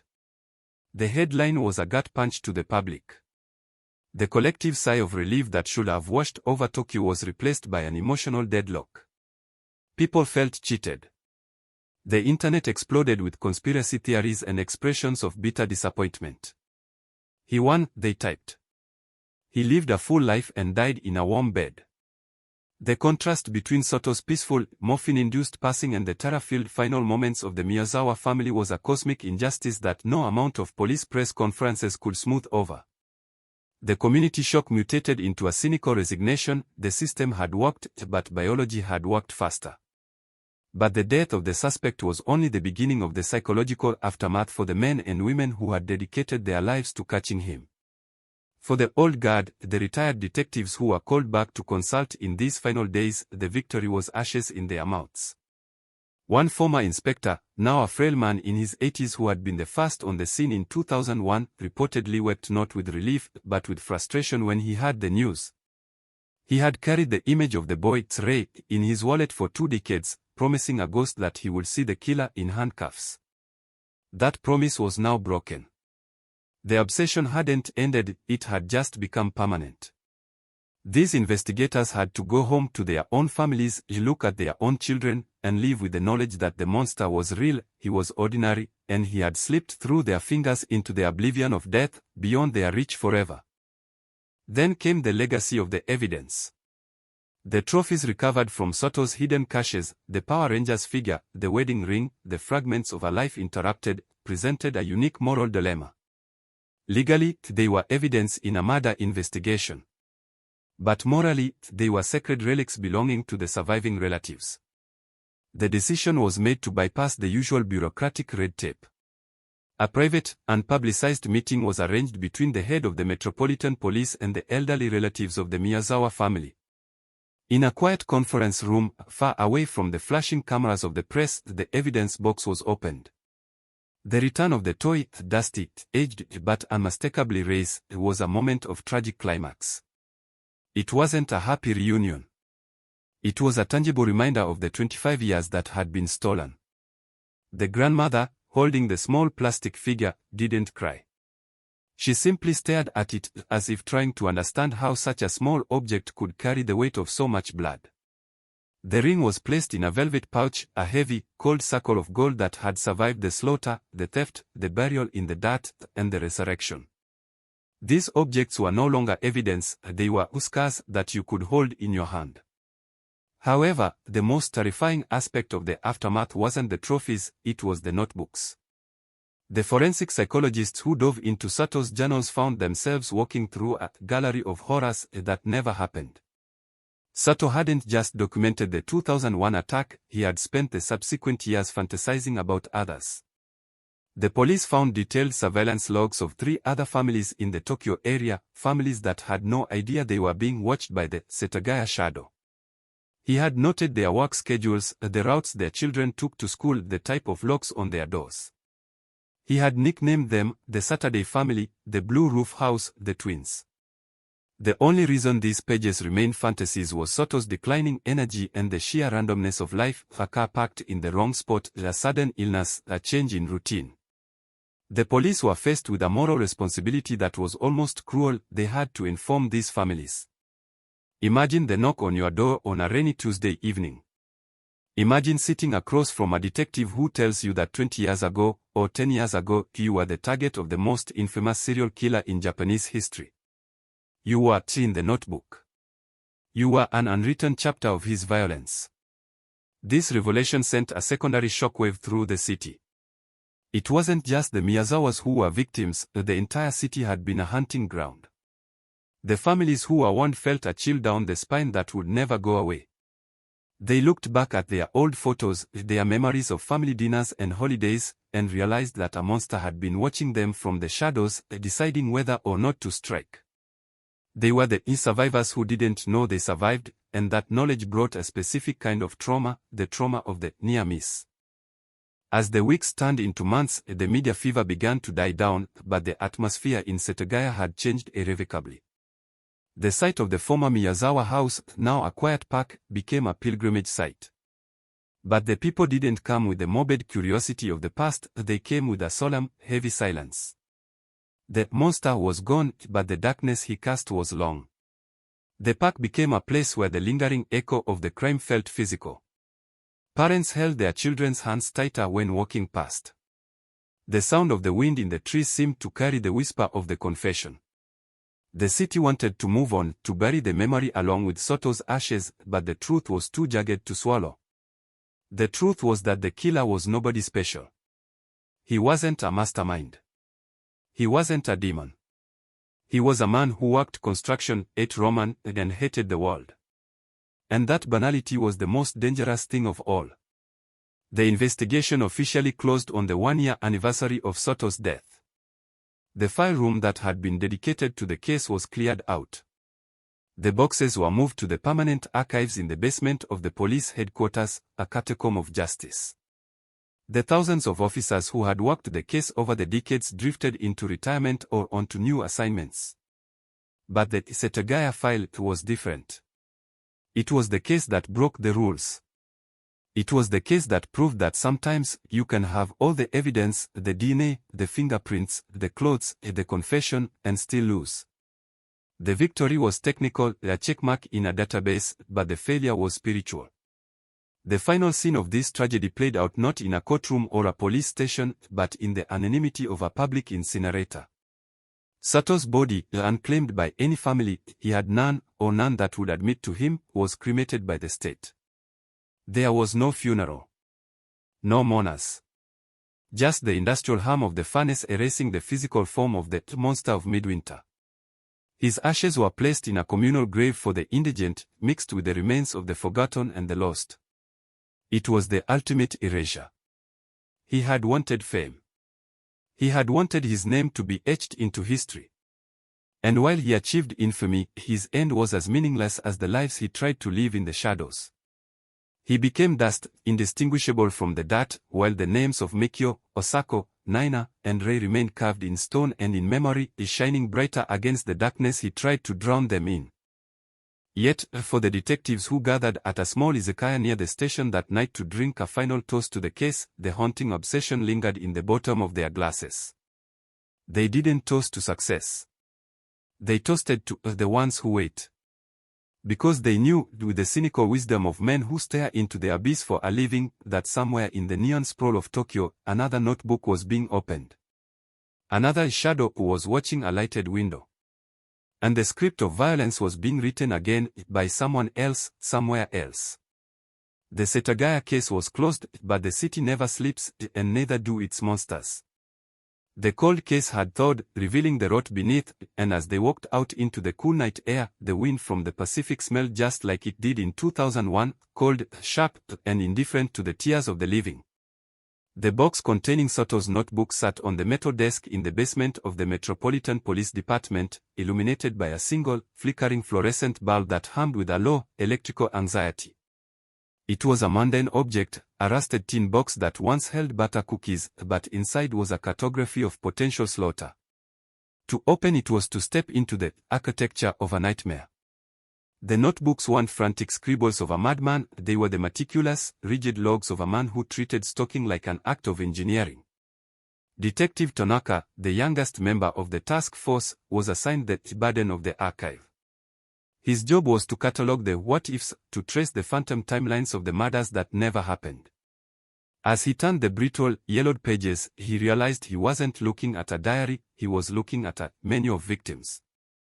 The first notebook was titled simply, The Saturday Family. It documented a household in Sujinami Ward, just a few train stops away from the Setagaya crime scene. The entries dated back to the spring of 2003, 2 years after the Miyazawa murders. Sato had found his next target. The detail was chillingly optical. He had noted the exact time the father left for golf on Saturday mornings, 6:15 a.m. Green sedan. Toyota. Engine idle for 45 seconds. He had timed the mother's grocery run, 10:30 a.m. Bicycle. Basket empty. Returns 11:15 a.m. Basket full. But it was the observations of the children that made Tanaka's stomach turn. Girl, approximate 7. Red backpack. Skips on the third step of the porch. Vulnerable point, side gate latch is rusted. Does not close fully. Sato had watched this family for 4 months. He knew the rhythm of their breathing better than they knew it themselves. He had even drawn a diagram of their living room based on the shadows cast on the curtains at night. The Saturday family had been living in a glass house, unaware that a stone was being weighed in a monster's hand, waiting to be thrown. Why didn't he strike? The answer lay in a scribbled note in the margin of the final entry for that family, dog acquired. Golden Retriever. Bark is too frequent. Risk variable too high. Abandon. A dog. A simple, happy family pet had been the only thing standing between this family and the same bloody script that had consumed the Miyazawas. The randomness of survival was a terrifying concept. It wasn't the police, or the locks, or the alarm systems that saved them, it was a whim of biology, a chaotic variable that Sato couldn't control. Tanaka closed the notebook, feeling a cold sweat prickle on his neck. He had to make the call. He had to go to Sujinami and tell a family that their golden retriever, likely long dead now, had been their guardian angel against a devil they never saw. The visit to the Saturday family was a scene of surreal domesticity. The house was still there, though the paint was different, and the rusted gate Sato had noted had been replaced years ago. The couple was older now, their children grown and moved away. When Tanaka sat in their living room, sipping tea from a delicate cup, the contrast between the warmth of the home and the ice of the news he brought was jarring. He laid the photocopy of the notebook page on the table. The silence that followed was thicker than concrete. The father, the retired salaryman, read the entry about his golf schedule, his face draining of blood until he looked like a ghost himself. The mother put a hand to her mouth, her eyes widening as she read the note about her daughter skipping on the steps. We thought we were just lucky, she whispered, her voice trembling. We didn't know we were chosen. This was the secondary shockwave. The revelation didn't bring closure, it brought a retrospective trauma. The family began to reframe their entire past. Every creak in the floorboards from 20 years ago, every shadow they had dismissed as a trick of the light now took on a sinister shape. I remember, the father said suddenly, his voice cracking. I remember finding cigarette butts by the back fence that year. I thought it was just teenagers. I swept them away. I swept him away. The realization that they had coexisted with a monster, that he had been breathing their air, watching their television through the window, turned their memories into a minefield. They weren't just survivors, they were unwitting participants in a game they didn't know was being played. The dog, whom they had mourned years ago, was posthumously elevated from a pet to a savior. They cried then, not for what they lost, but for the fragility of what they had kept. Tanaka left the Sujinami house feeling heavier, carrying the weight of the near miss. But the box had more notebooks. The next one was labeled the Blue Roof House. This target was in Narima, in 2005. The entries here were even more aggressive. Sato had escalated his voyeurism into intrusion. There were notes about testing the sliding doors at 3 a.m. Door 2 unlocked. Entered Genkan entryway. Stood for 10 minutes. Shoes aligned perfectly. Too much clutter to move silently. Abort. He had been inside. He had stood in their entryway while they slept upstairs, a phantom guest deciding whether to ascend the stairs or leave. He chose to leave because of clutter. A messy hallway had saved a family of 4. The banality of the variables was maddening. Life and death decided by a pair of misplaced sneakers or a stack of magazines. As Tanaka drove to Narima, the sky over Tokyo turned a bruised purple, the city lights blurring in the rain. He felt like he was driving through a graveyard of ghosts that never died. The Blue Roof House was still standing, but the family had moved away years ago. Tanaka had to track them down to a high-rise apartment in Yokohama. The interview was different this time. The father was angry. "Why tell us this now?" he demanded, slamming his hand on the table. "We lived our lives. We were happy. Why poison our memories with this filth?" It was a valid question, one that struck at the heart of the ethical dilemma. Was the truth always a virtue? Or was it sometimes a cruelty? Tanaka had no answer, only the duty of the record. He explained that they needed to know in case Sato had left anything behind, in case there were trophies taken from their home that they hadn't missed. The mother of the Blue Roof family went pale. "My locket," she whispered. "I lost a silver locket that year. I thought the cleaning lady took it. I fired her." The guilt in the room shifted instantly.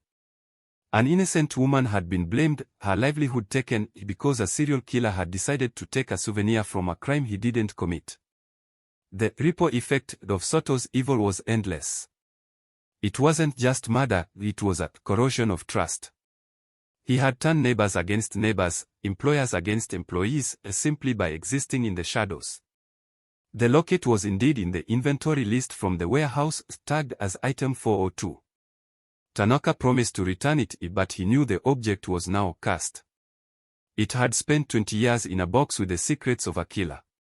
It wasn't a piece of jewelry anymore, it was a fragment of the abyss. Back in the archives, Tanaka opened the final notebook. It was different. No address. No schedule. It was a manifesto of envy. Titled The Algorithm of Happiness, it was Sato's attempt to deconstruct why these families deserved to die. He wrote about the arrogance of their light. He described looking into windows and seeing warmth that mocked him. He hated the mundane symbols of family life, the dinner table set for 4, the bicycles in the driveway, the sound of piano practice. To Sato, these weren't signs of life, they were insults to his own emptiness. He didn't kill for money or lust, he killed to equalize the silence. He wanted to turn their warm chaos into his cold order. The psychological profile that emerged from these pages was of a man who was allergic to humanity. He was a black hole trying to swallow stars. The notebook contained a list of triggers, things that made a house a target. Piano music. Smell of curry on Fridays. Laughter heard from the street. It was a checklist of joy. If you were too happy, too loud, too alive, you summoned the Setagaya shadow. This was the shuddering truth that Tanaka had to process. The Miyazawas hadn't done anything wrong. None of these families had. Their only crime was living a life that Sato couldn't have. He was the anti-life, a force of nature that sought to extinguish anything that burned too brightly. As Tanaka closed the final notebook, the fluorescent light in the basement flickered and died, plunging him into sudden darkness. For a moment, in the blackness of the archive, he felt a presence. It wasn't a ghost, it was the collective weight of the city's vulnerability. He realized that Soto was just one man, but the notebooks represented a potential that existed in every shadow. How many other Sotos were out there right now, standing in the rain, watching a window, writing down the time a light went out? That cold case was solved, but that fear had been given a new, permanent shape. It wasn't the fear of a monster under the bed, it was the fear of the eyes in the dark that coveted your happiness. Tanaka walked out of the police station into the Tokyo night. The city was alive, a sea of neon and noise. Millions of people were going home, cooking dinner, laughing, arguing, leaving. He looked up at the apartment windows stacked like glowing hives against the sky. Before the case, he saw them as homes. Now, he saw them as targets. He saw the vulnerability in the open curtains, the fragility in the unlocked doors. Soto was dead, his ashes cold, but he had left Tanaka and the rest of the city with a cursed vision. The script had ended, but the audience was left sitting in the dark, afraid to leave the theater, wondering if the play was really over, or if this was just the intermission before the next monster took the stage. The lingering echo of the notebooks would stay with Tanaka for the rest of his career. He would never look at a lost and found box the same way again. He would never hear a dog bark in the night without wondering if it was warning a family of a shadow at the gate. The monster of Midwinter had been unmasked, but in doing so, he had unmasked the terrifying precariousness of safety itself. We are all just one rusted latch, one misplaced sneaker, one barking dog away from the darkness. And that, Tanaka realized as he merged into the crowd of commuters, was the true horror story that Soto had written. The leak didn't happen with a bang, but with a click in the deep hours of the night, originating from a server that shouldn't have been accessible. The algorithm of happiness, Soto's twisted manifesto on why joy deserved to be extinguished, escaped the sealed evidence archives of the Tokyo Metropolitan Police. Within hours, it wasn't just a piece of forensic data, it was a viral contagion spreading through the veins of the internet. It appeared on underground forums, then true crime blogs, and finally, translated into a dozen languages, on the feeds of millions. The public didn't turn away in disgust, they leaned in with a morbid, terrifying fascination. The Soto Code became a trending topic, a dark philosophy that resonated with the disaffected and the lonely. The checklist of joy, piano music, the smell of curry, laughter, was stripped of its innocence and repackaged as a target list.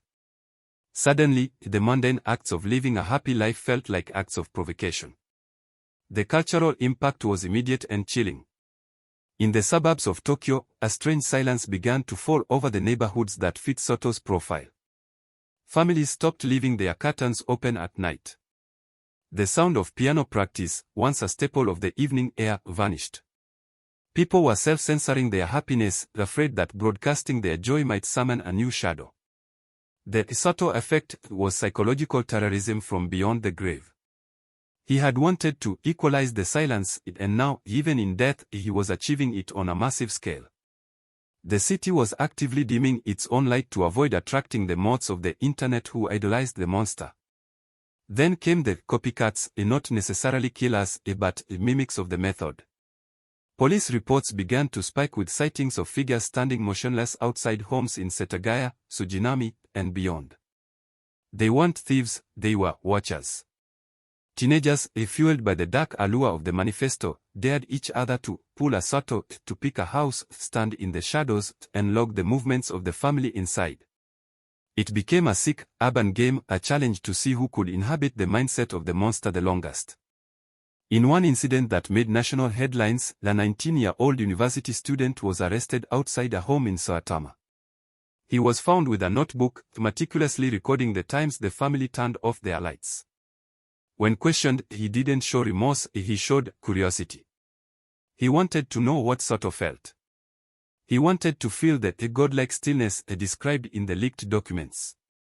The virus of the manifesto had mutated empathy into voyeurism. The media, hungry for the next bit of the story, fanned the flames.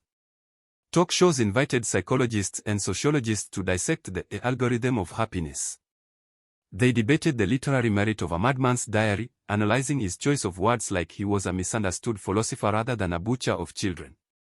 The unintentional glorification was nauseating. They turned Soto into a dark anti-hero for a generation of isolated men who felt the same resentment toward the warmth of the window. Merchandise appeared on illicit websites, T-shirts with the coordinates of the Miyazawa house, stickers with quotes from the notebooks. The commercialization of evil was in full swing. Soto was no longer a man, he was a brand, a logo for the empty and the angry. This digital toxicity reached a breaking point when a popular YouTuber, known for ghost hunting videos, decided to live stream a seance at the site of the former Miyazawa home. The park, meant to be a place of solemn remembrance, was turned into a circus. Thousands of viewers watched as the host used spirit boxes and EMF meters to try and contact the victims or the killer. The comments section was a cesspool of the algorithm's disciples, quoting lines from the manifesto, mocking the dead, and cheering for the darkness. It was a public desecration that finally forced the authorities to act. The police cordoned off the park, effectively putting a fence around a memory to protect it from the vultures of the present. But they couldn't fence off the internet. The digital ghost of Soto was free, and it was haunting millions of screens simultaneously. The shock deepened when a high-profile case in Osaka seemed to bear the fingerprints of the manifesto. A wealthy family was found bound in their home, unharmed but terrified. The intruder hadn't stolen anything. He had simply rearranged their furniture to match a diagram found in Soto's leaked notes. He had left a printed copy of the algorithm on the kitchen table with a specific passage circled, "Disorder is the nature of life. Order is the nature of death." The message was clear: I am watching. I am learning. I am next. The police eventually caught the perpetrator, the disturbed IT worker with a history of online radicalization, but the damage was done. The copycat wasn't just mimicking the violence, he was mimicking the ideology. The threat had evolved from a physical danger to an ideological one. The Soto ideology was proving that you didn't need to be a skilled killer to terrorize a city, you just needed to make people believe they were being watched. Society's reaction was a defensive contraction. Home security sales skyrocketed. Smart doorbell cameras became as common as mailboxes. But unlike the old days, where people looked out for each other, these cameras were tools of suspicion. Neighbors reported neighbors for standing too long or looking too intently. The trust that held communities together was fracturing under the weight of the Soto paranoia. The algorithm had successfully planted the idea that anyone could be the next monster, and that happiness was the bait. The darkness was no longer out there in the woods, it was projected onto the face of every stranger. In the end, the leak of the manifesto did what Soto himself could never have achieved in life, it granted him immortality. He had wanted to be etched into history, and the internet had obliged, carving his name into the digital bedrock. The algorithm of happiness became a curse text, a modern-day Necronomicon that people read with the lights on, terrified that the words might be true. The Setagaya shadow had expanded. It wasn't just casting a shadow over a single house anymore, it was casting a shadow over the very concept of a safe, happy home. The monster was dead, but he had successfully uploaded his consciousness to the cloud, and from there, he continued to watch, continued to envy, and continued to whisper to the lonely that the only way to cure their pain was to extinguish the light of others. The battlefield had shifted. It was no longer the frost-bitten earth of Setagaya or the sterile hallways of the hospice. The war against the monster of midwinter had migrated into the digital nervous system of the world. The Soto cult, as the press dubbed them, was not a gathering of hooded figures in a basement, but a decentralized swarm of lonely, angry souls connected by fiber optics and a shared nihilism. They congregated on the dark web, in forums with shifting URLs and encrypted entry nodes, places where the algorithm of happiness was dissected like holy scripture. Here, Soto was not a murderer, he was a prophet of the void. They called themselves the Silence, then their numbers were growing with a terrifying viral velocity. The thriller element of the case had transformed from a whodunit into a cyber siege where the enemy was everywhere and nowhere at the same time. To combat this shapeless threat, the Metropolitan Police formed a shadow unit of their own, the Cyber Special Investigation Division, informally known as Unit 0. Their headquarters was a windowless bunker in Chiyoda, a room hummed with the sound of cooling fans and the frantic clicking of keyboards. Detective Tanaka, the man who had touched the physical notebooks, was brought in not for his tech skills, but for his intuition. He was the anchor to the reality of the blood and the pain, a necessary counterweight to the cold logic of the code. Beside him sat Kenji, a 20-something white-hat hacker with dark circles under his eyes and a mind that moved faster than the scrolling data streams on his 6 monitors. Their mission was simple but impossible: kill the ideology. They had to scrub the internet of the manifesto, track down the copycats, and dismantle the cult before the virtual worship turned into actual bloodshed. But the internet is a hydra: cut off one head, and 2 more appear. For every forum Unit 0 shut down, 3 more popped up on servers hosted in countries with no extradition treaties. The cat and mouse game was exhausting. They watched in real time as users with handles like Shadowwalker and Midwinter Ghost traded tips on surveillance, discussed the best types of knives, and shared photos of potential targets, ordinary houses in Tokyo that fit the Soto profile. It was a monster factory operating 24/7. Kenji, scanning the code of the original leaked manifesto file, found something that made the blood run cold in his veins. "It's not just text," he whispered, his fingers flying across the keyboard. "There's a parasite attached to the file structure." Deep within the binary code of the PDF that had been downloaded millions of times, Soto, or the person who leaked it, had embedded a steganographic layer. It was a hidden partition, invisible to the naked eye, detectable only if you knew exactly what to look for or if you were looking for a pattern in the static. It was a virtual door locked with an encryption key so complex it defied brute force attacks. The file name was simply inheritance.ra. The shock in the room was palpable. Soto hadn't just left a confession, he had left a will. And this will wasn't for his money or his possessions, it was for his mission. The realization hit Tanaka like a physical blow. Soto knew he was dying. He knew he couldn't finish the work. So, he had turned his manifesto into a recruitment exam. The race to decrypt inheritance became the new focal point of the investigation.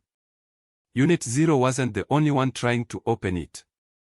That cult knew about it too. The forums were buzzing with collaborative efforts to crack the code. It became a twisted hackathon, a global competition to see who was worthy of the monster's legacy. The deadlock lasted for 48 hours of sleepless, caffeine-fueled intensity. Kenji ran algorithms that melted the processors of lesser machines. They tried dates, names, coordinates. Nothing worked. The encryption was a maze designed by a mind that understood the beauty of silence. Then, Tanaka had a flash of insight, a moment of connection with the monster he despised. "It's not a number," he said, staring at the screen where the password prompt blinked its mocking cursor. "It's a feeling." He remembered the confession tapes, the way Soto described the specific sensory details of the night. The sound of the wind. The taste of the melon soda. But there was one detail Soto had emphasized over and over, a detail that was the core of his philosophy. "The sound of the heater," Tanaka murmured. He said he sat there listening to the heater hum. He said it was the sound of the world stopping. Kenji looked at him, skeptical but desperate. "What kind of heater?" Tanaka pulled the old case files. "A Mitsubishi Heavy Industries fan heater, model number V300. Kenji typed V300_HUM. Access denied. Tanaka closed his eyes, putting himself back in that room of death. "No," he corrected himself. The silence after the heater clicked off. He called it the godlike stillness. Kenji typed God_like_stillness. Access denied. "Think like him," Tanaka urged, his voice rising with the tension. He hated the noise of happiness. He wanted the 0 point. Kenji paused. He typed a single phrase in Japanese, the phrase Soto had written in the margins of the manifesto's final page, 0_decibels. The screen froze.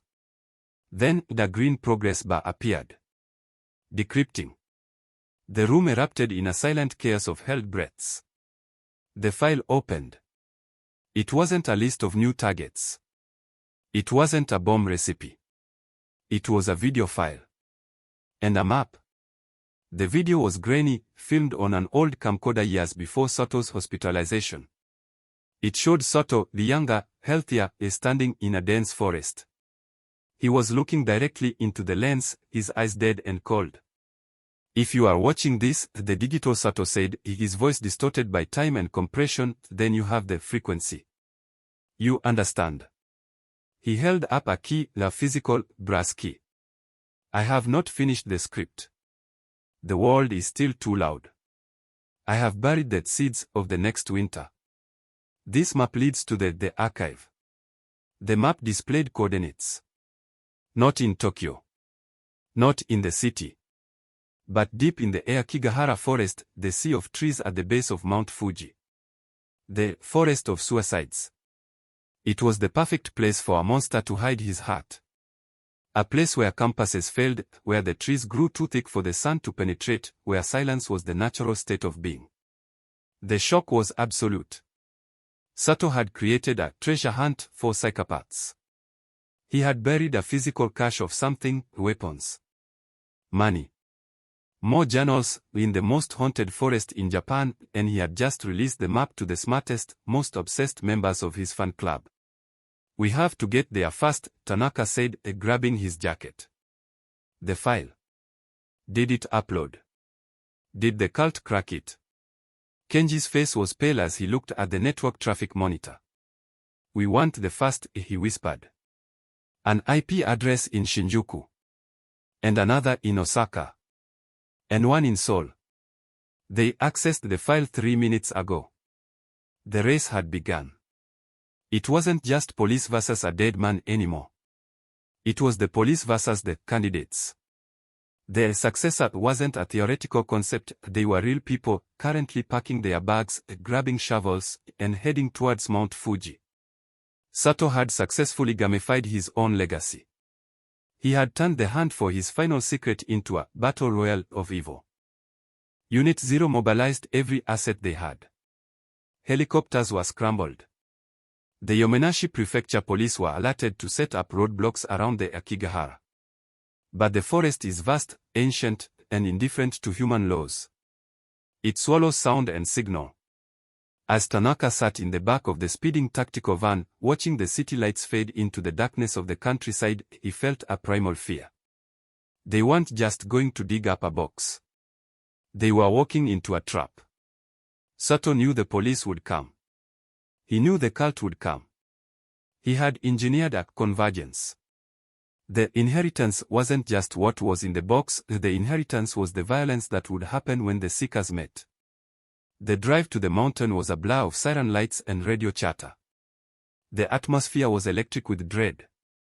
Reports started coming in, suspicious vehicle sighted on Route 139. Individual with a backpack seen entering the trail at Wind Cave. The Ghost Squad monitored the dark web forums, which were now exploding with excitement. The coordinates are real. I'm 10 minutes away. The shadow calls. The collective delusion was manifesting into physical reality. These people believed that finding the archive would grant them some kind of power, some transfiguration into the entity that Sato was. They were pilgrims of pain, converging on their Mecca. When Tanaka and the tactical team arrived at the edge of the sea of trees, the darkness was absolute. The forest loomed like a black wall, breathing a cold, damp mist. The silence here was different from the silence of the city, it was organic, heavy, and watching. The coordinates pointed to a location 3 kilometers in off the marked trails, in a sector known for its treacherous lava tubes and magnetic anomalies.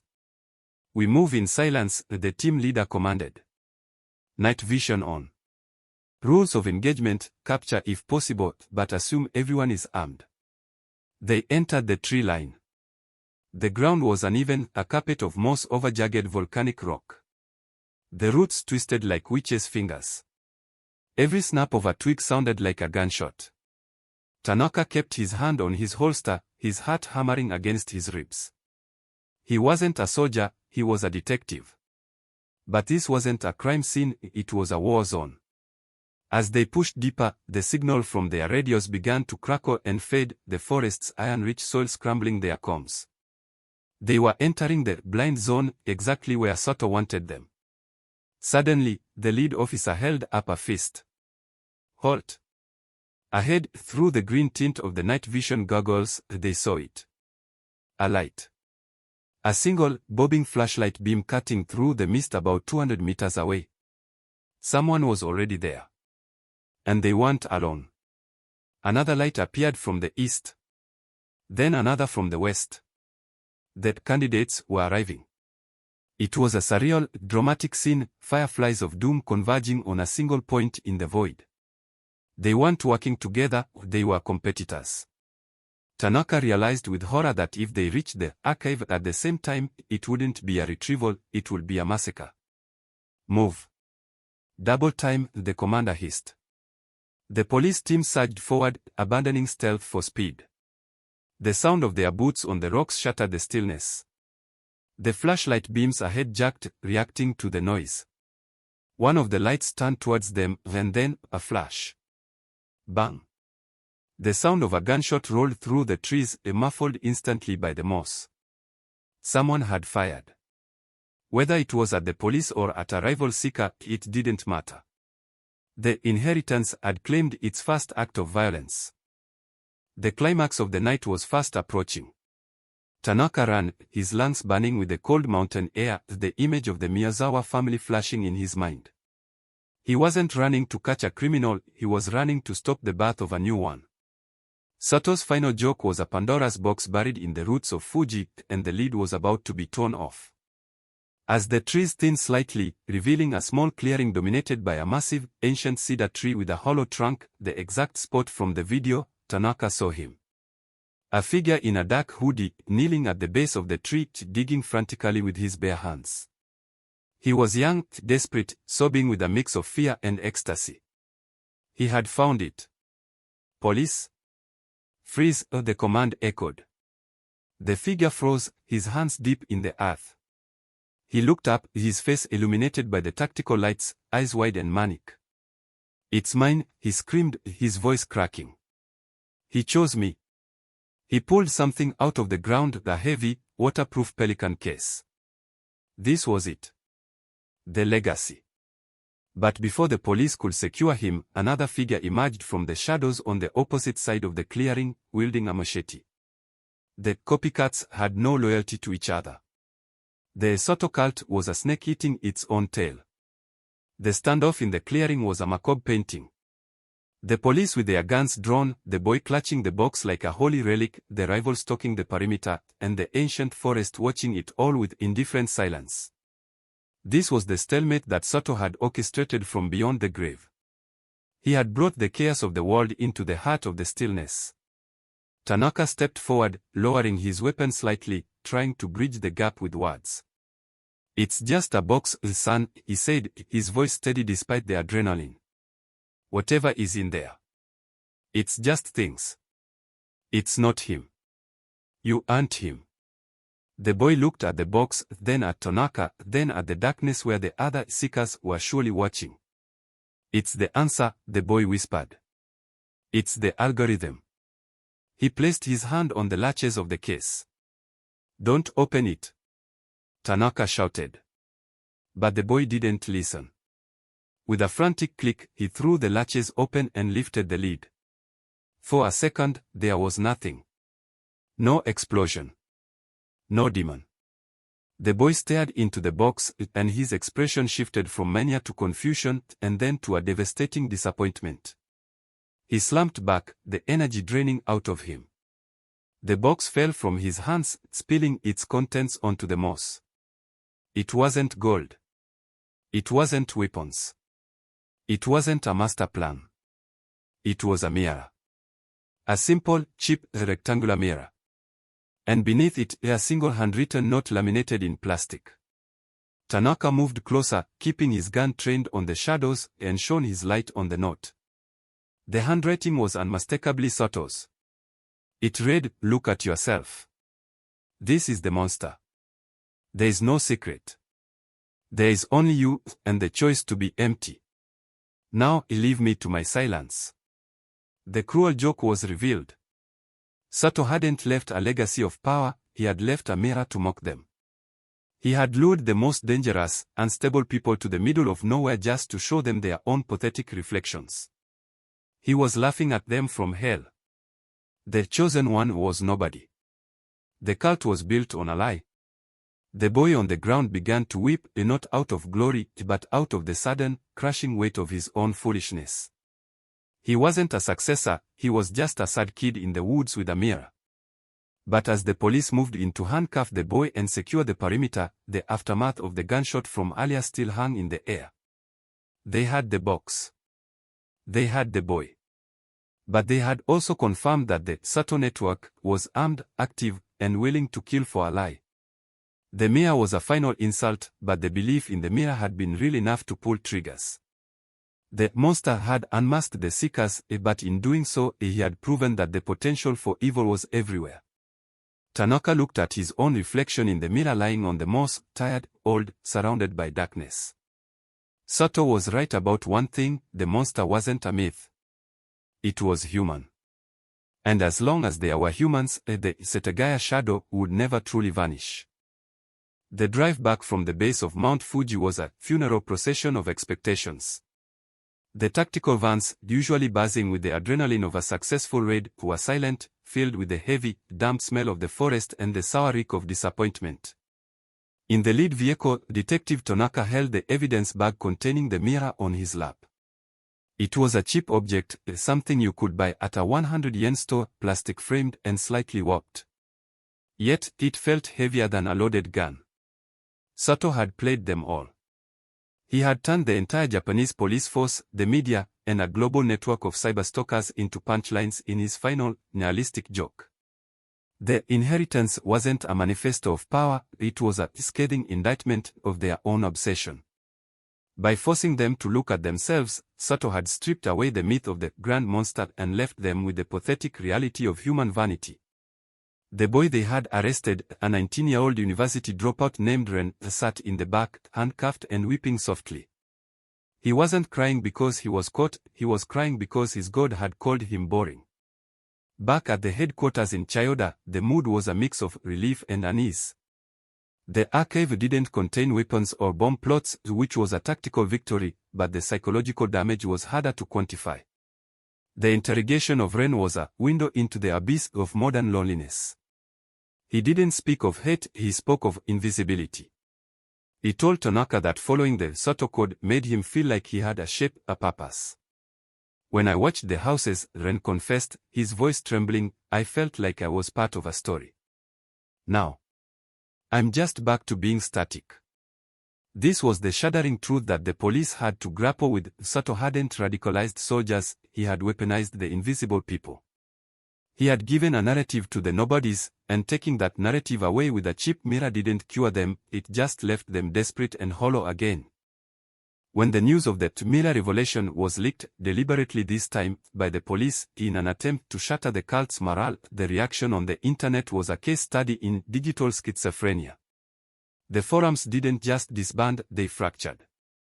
The casual followers, the thrill seekers who wanted a spooky story, logged off in disgust, calling Sato a fraud and a troll. The myth was punctured. But for the hardcore nucleus, the ones who had truly internalized the algorithm of happiness, the mirror had the opposite effect. They didn't see it as a mockery, they saw it as a final test. They flooded the encrypted channels with new theories. The mirror is a metaphor, user Shadowwalker wrote. He is telling us that the master is gone, so we must become the reflection. We are the new face in the glass. Instead of destroying the cult, the revelation mutated it. It stripped away the need for a leader. They no longer needed Sato's instructions or his approval. They simply needed his philosophy. The Sato cult dissolved, but in its place, a hive mind of independent operators began to form. They called themselves the shards, fragments of the broken mirror, sharp and uncontrolled. Tanaka, watching the code cascade across Kenji's monitors, he felt a deep, sickening dread. They had cut off the head of the snake, only to find that the body was made of worms, and every worm was now wriggling off in a different direction. The threat landscape had expanded from a single point of origin to an infinite number of random actors. Amidst this chaos, Tanaka found himself standing at the precipice of his own life. The investigation was technically over. The case was closed. The monster was dead, his trophies returned, his legacy exposed as a sham. Tanaka's retirement papers had been sitting on his desk for weeks, buried under case files. Now, he dug them out. He was tired. His soul felt stained by the proximity to Sato's mind. He went home to his small apartment in the suburbs, a place he had neglected for years. He looked at his wife, sleeping soundly, and for the first time in decades, he checked the lock on the front door 3 times. He stood in his own hallway, listening to the silence of his house, and wondered if he was safe or if he was just another entry in someone else's notebook. The obsession had followed him home. He looked in his own bathroom mirror, the steam from the shower clouding the glass, and saw the exhausted eyes of a man who had stared too long into the dark. Sato's note echoed in his head, "There is only you, and the choice to be empty." Tanaka chose to be full of regret, full of fear, but still human. But the city of Tokyo does not let its ghosts rest so easily. A week after the Aokigahara raid, a strange pattern began to emerge in the police reports. It wasn't murder, not yet. It was vandalism with intent. Across the Setagaya ward, and spreading into Sujinami and Narima, homeowners woke up to find mirrors left on their doorsteps. Hand mirrors, compacts, full-length dressing mirrors leaned against gates. No notes. No threats. Just mirrors. It was a psychological siege. The shards were communicating. They were telling the happy families, "We are watching. Look at yourselves. Your happiness is fragile." The community shock returned, but this time it was a quiet, creeping paranoia. People were terrified to open their front doors. The mirror, a symbol of vanity and truth, had been weaponized into a totem of terror. Tanaka was clearing out his desk, placing his badge in the box, when the call came from Kenji. "You need to see this, detective," the young hacker said, his voice lacking its usual manic energy. "It's not a forum post. It's a live stream." Tanaka hesitated. He was done. He was out. But the gravity of duty pulled him back. He walked over to the screens. The video was live, streaming from a smartphone. It showed a view from a bush, looking at a playground in broad daylight. Children were playing. Mothers were chatting. It was a scene of perfect, innocent normalcy. But the title of the stream was simply Reflection 1. And then, the camera moved. It didn't zoom in on the kids. It turned around. The streamer turned the camera on himself. He was wearing a mask, not a monster mask, but a mask made of shattered mirror shards glued to fabric. The sunlight hit the mask, sending blinding spikes of light into the lens. Sato looked at the darkness, the distorted voice said, "We reflect the light until it burns." The streamer reached into his pocket and pulled out a lighter. He wasn't holding a weapon, he was holding a bottle of lighter fluid. The feed cut to black just as the sound of screaming began. The tragic climax had shifted from the shadows to the sunlight. This wasn't a stealth attack, it was performative terrorism. The copycat in the park didn't hurt the children, he set himself on fire in front of them. He became a living mirror, a burning effigy of trauma meant to scar the minds of the witnesses forever. He didn't want to kill their bodies, he wanted to kill their innocence. As Tanaka watched the static on the screen, he realized that Sato's algorithm had evolved into a suicide cult that used public self-destruction as a weapon. They were punishing the world for its happiness by forcing it to watch them die. The station erupted into chaos. Phones rang off the hook. Tanaka stood in the center of the storm, holding his retirement box. He felt a helplessness that was absolute. You can catch a killer. You can decode a cipher. You can find a buried box. But how do you arrest an idea? How do you handcuff a virus that tells broken people that their death is a masterpiece? The Insetagaya shadow was no longer a person. It was a societal condition. The deadlock was existential. Tanaka put the box down. He couldn't leave. Not like this. The lingering echo of the 2001 case had turned into a scream that was deafening the city. He looked at Kenji. Track the signal, he ordered, his voice dropping into the cold, hard register of the hunt one last time. Find out who else is watching. Find out where the next mirror is. He knew he wouldn't catch them all. He knew the shards were everywhere. But he also knew that if he walked away now, the monster won. Sato had tried to prove that humanity was empty. Tanaka had to stay to prove that it was worth saving, even if it meant fighting a war against reflections. The episode ended not with a siren, but with a moment of stillness. Tanaka walked out of the station, not to go home, but to go to the park where the streamer had burned. The police tape was already up. The smell of accelerant hung in the air, mixing with the scent of cherry blossoms. It was a grotesque contrast. Tanaka stood at the edge of the sandbox, looking at the scorched earth. A small child's bucket lay overturned nearby. He reached down and picked it up. It was bright yellow. A symbol of joy. He placed it upright. It was a small gesture, meaningless in the grand scheme of the algorithm, but it was an act of defiance. He stood guard over the empty playground as the sun went down, a lone figure against the dying light, waiting for the next reflection to appear in the dark. The escalating terror of the shards demanded a response that the rulebook of the Metropolitan Police Department could not provide. You cannot arrest a mood, and you cannot handcuff a desire for oblivion. The enemy had become a phantom, the decentralized network of lost souls using the Soto code as a script for their own destruction. Detective Tanaka, sitting in the blue light of the Unit 0 bunker, realized that traditional policing was actually feeding the fire. Every siren, every news report, every panicked lockdown only validated the cult's belief that they were powerful, that they were the new monsters of Tokyo.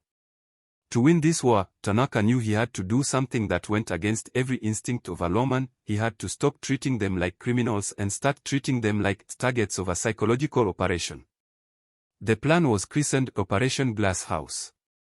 It was a gamble of moral ambiguity, a strategy that teetered on the edge of legality. Kenji, the hacker whose eyes were now permanently rimmed with red exhaustion, had found a flaw in the cult's architecture. The shards relied on anonymity. They thrived in the dark. Their power came from the mask, the idea that they were faceless agents of the void. They think they are the reflection, Tanaka said, staring at the map of active IP addresses. So let's take away the mirror. Let's show them exactly who they are. The plan wasn't to raid their homes, it was to raid their egos. They were going to weaponize the truth. The operation launched at 3 a.m. on a rainy Tuesday, the hour of the wolf, when the cult's activity was at its peak. Kenji executed a zero-day exploit embedded in the very same inheritance file that the cult members had worshipped. That backdoor that Sato had left, the one the police had used to find the map, worked both ways.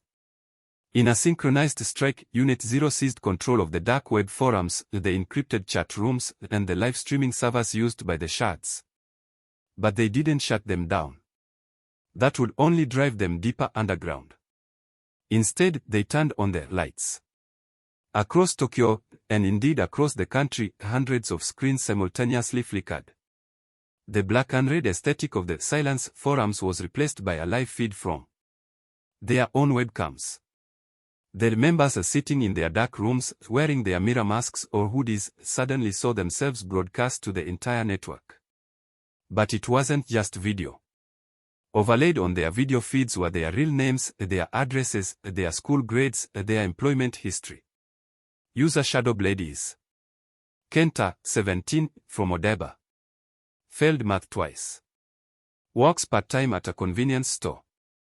User Voidwalker is Mr. Suzuki, 45, the accountant.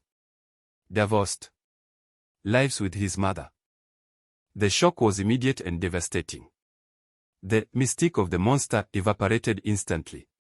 They weren't agents of chaos, they were sad, lonely people in their pajamas. The illusion of power shattered. The chat rooms, usually filled with nihilistic poetry and threats, erupted into panic. Turn it off. How do they know? I'm just kidding, I didn't mean it. That monster was revealed to be mundane. By stripping away the anonymity, Tanaka had robbed them of the subtle glamour. They weren't reflections of a dark god, they were just Kenta and Suzuki, and they were pathetic. A psychological vaccine had been administered, and it was humiliating. But the operation had a physical component as well. Tanaka had identified a convergence point, an abandoned warehouse in the industrial district of Ottawa, where a group of hardcore shards was planning a mass reflection event for that very night. This was the final standard of the ideology. Tanaka moved in, not with a SWAT team in full riot gear, but with a camera crew from the police media unit and a projector. He entered the warehouse alone, unarmed, his hands raised. Inside, about 20 young men and women stood in a circle, surrounded by hundreds of mirrors they had stolen and arranged into a labyrinth of glass. They held lighters and knives, ready to complete the algorithm. When Tanaka walked in, the tension was suffocating. They turned to him, their eyes wide with the fanaticism of the doomed. "Get back," one shouted. "We are the ending." Tanaka didn't scream. He didn't threaten. He simply set up the projector on a crate and pressed play. The image beamed onto the white wall of the warehouse wasn't a tactical map or a warning. It was a photo. A grainy, unflattering photo of Sato in the hospice days before he died. He looked frail, weak, confused, wearing a hospital gown that was too big for him. Then, Tanaka projected the autopsy report. Cause of death, respiratory failure. Weight, 48 kilograms. Note, the subject died calling for his mother. "This is your god," Tanaka's voice boomed in the silent warehouse, echoing off the glass. He didn't die a monster. He died a scared old man who wet the bed. He clicked to the next slide, Sato's bank account, showing a balance of 0. His apartment, filled with trash. He wasn't a genius. He was a loser who hated you because you had a future and he didn't. Tanaka walked towards the circle, kicking a mirror, shattering it. He tricked you. He wanted you to die because he was jealous that you were alive. You aren't completing his work. You are just cleaning up his garbage. The psychological warfare hit its mark. The cultists looked at the photos, then at their knives, then at each other. The heroic narrative they had built in their heads collapsed. They weren't martyrs, they were dupes. The anger in the room shifted from society to Sato. The betrayal was absolute. One by one, the lighters clicked off. The knives clattered to the concrete floor. The shards didn't fight, they wept.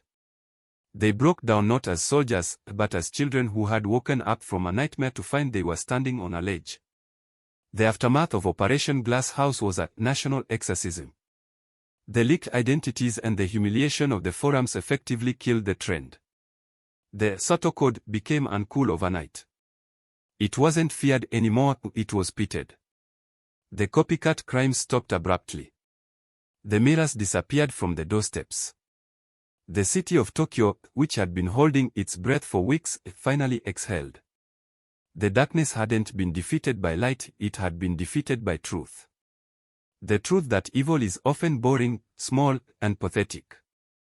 But for Tanaka, the victory came with a heavy price. He had crossed a line. He had used the tools of a surveillance state to crush a movement. He had doxed teenagers. He had weaponized shame. As he stood outside the warehouse, watching the shards being loaded into ambulances, not police cars, but ambulances, for psychiatric evaluation, he felt a deep emptiness. He had won, but he had lost his faith in the parody of the job. He wasn't the white knight, he was just the man who knew how to fight dirty in the mud. He returned to the empty bunker of Unit 0. Kenji was asleep at his keyboard, the screens finally dark. Tanaka picked up the inheritance file, the USB drive that had started the digital war, and walked over to the industrial shredder. He didn't file it. He didn't archive it. He fed it into the machine. The plastic crunched and snapped, the algorithm of happiness turning into confetti. It was an act of erasing history. He wouldn't let this become a case study. He wouldn't let future generations rediscover the code. The Isetegaya shadow ended here, not with a bang, but with the grinding sound of a shredder eating a lie. Tanaka walked out of the police station into the dawn. The sun was rising over Tokyo, painting the skyscrapers in hues of gold and pink. The city was waking up. Commuters were rushing to the trains. Shops were opening. The rhythm of life was returning, indifferent to the chaos that had almost consumed it. Tanaka stopped at a vending machine and bought a hot coffee. He stood on the corner, just another old man in a trench coat, watching the world go by. He saw a mother walking her child to school. The child was skipping, laughing at nothing. A moment of joy. Tanaka watched them, his hand instinctively twitching towards his notebook, a habit from the Soto mindset he had inhabited for so long. But he stopped. He forced his hand down. He took a sip of coffee. "It's over," he whispered to the morning air. But was it? As he turned to walk towards the subway station, towards his retirement and a quiet life, he caught his reflection in a shop window. For a split second, he didn't see himself. He saw the shadow. He saw the exhaustion, the cynicism, the darkness that the case had injected into his blood. The monster of Midwinter was dead, the cult was broken, but the scar on the city, and on him, would never fully fade. He had looked into the abyss, and the abyss had blinked, but it had also left its mark. Tanaka merged into the crowd, the guardian who had slain the dragon but swallowed a drop of its poison. The Tokyo 2001 cold case was solved, but the story of survival was just beginning.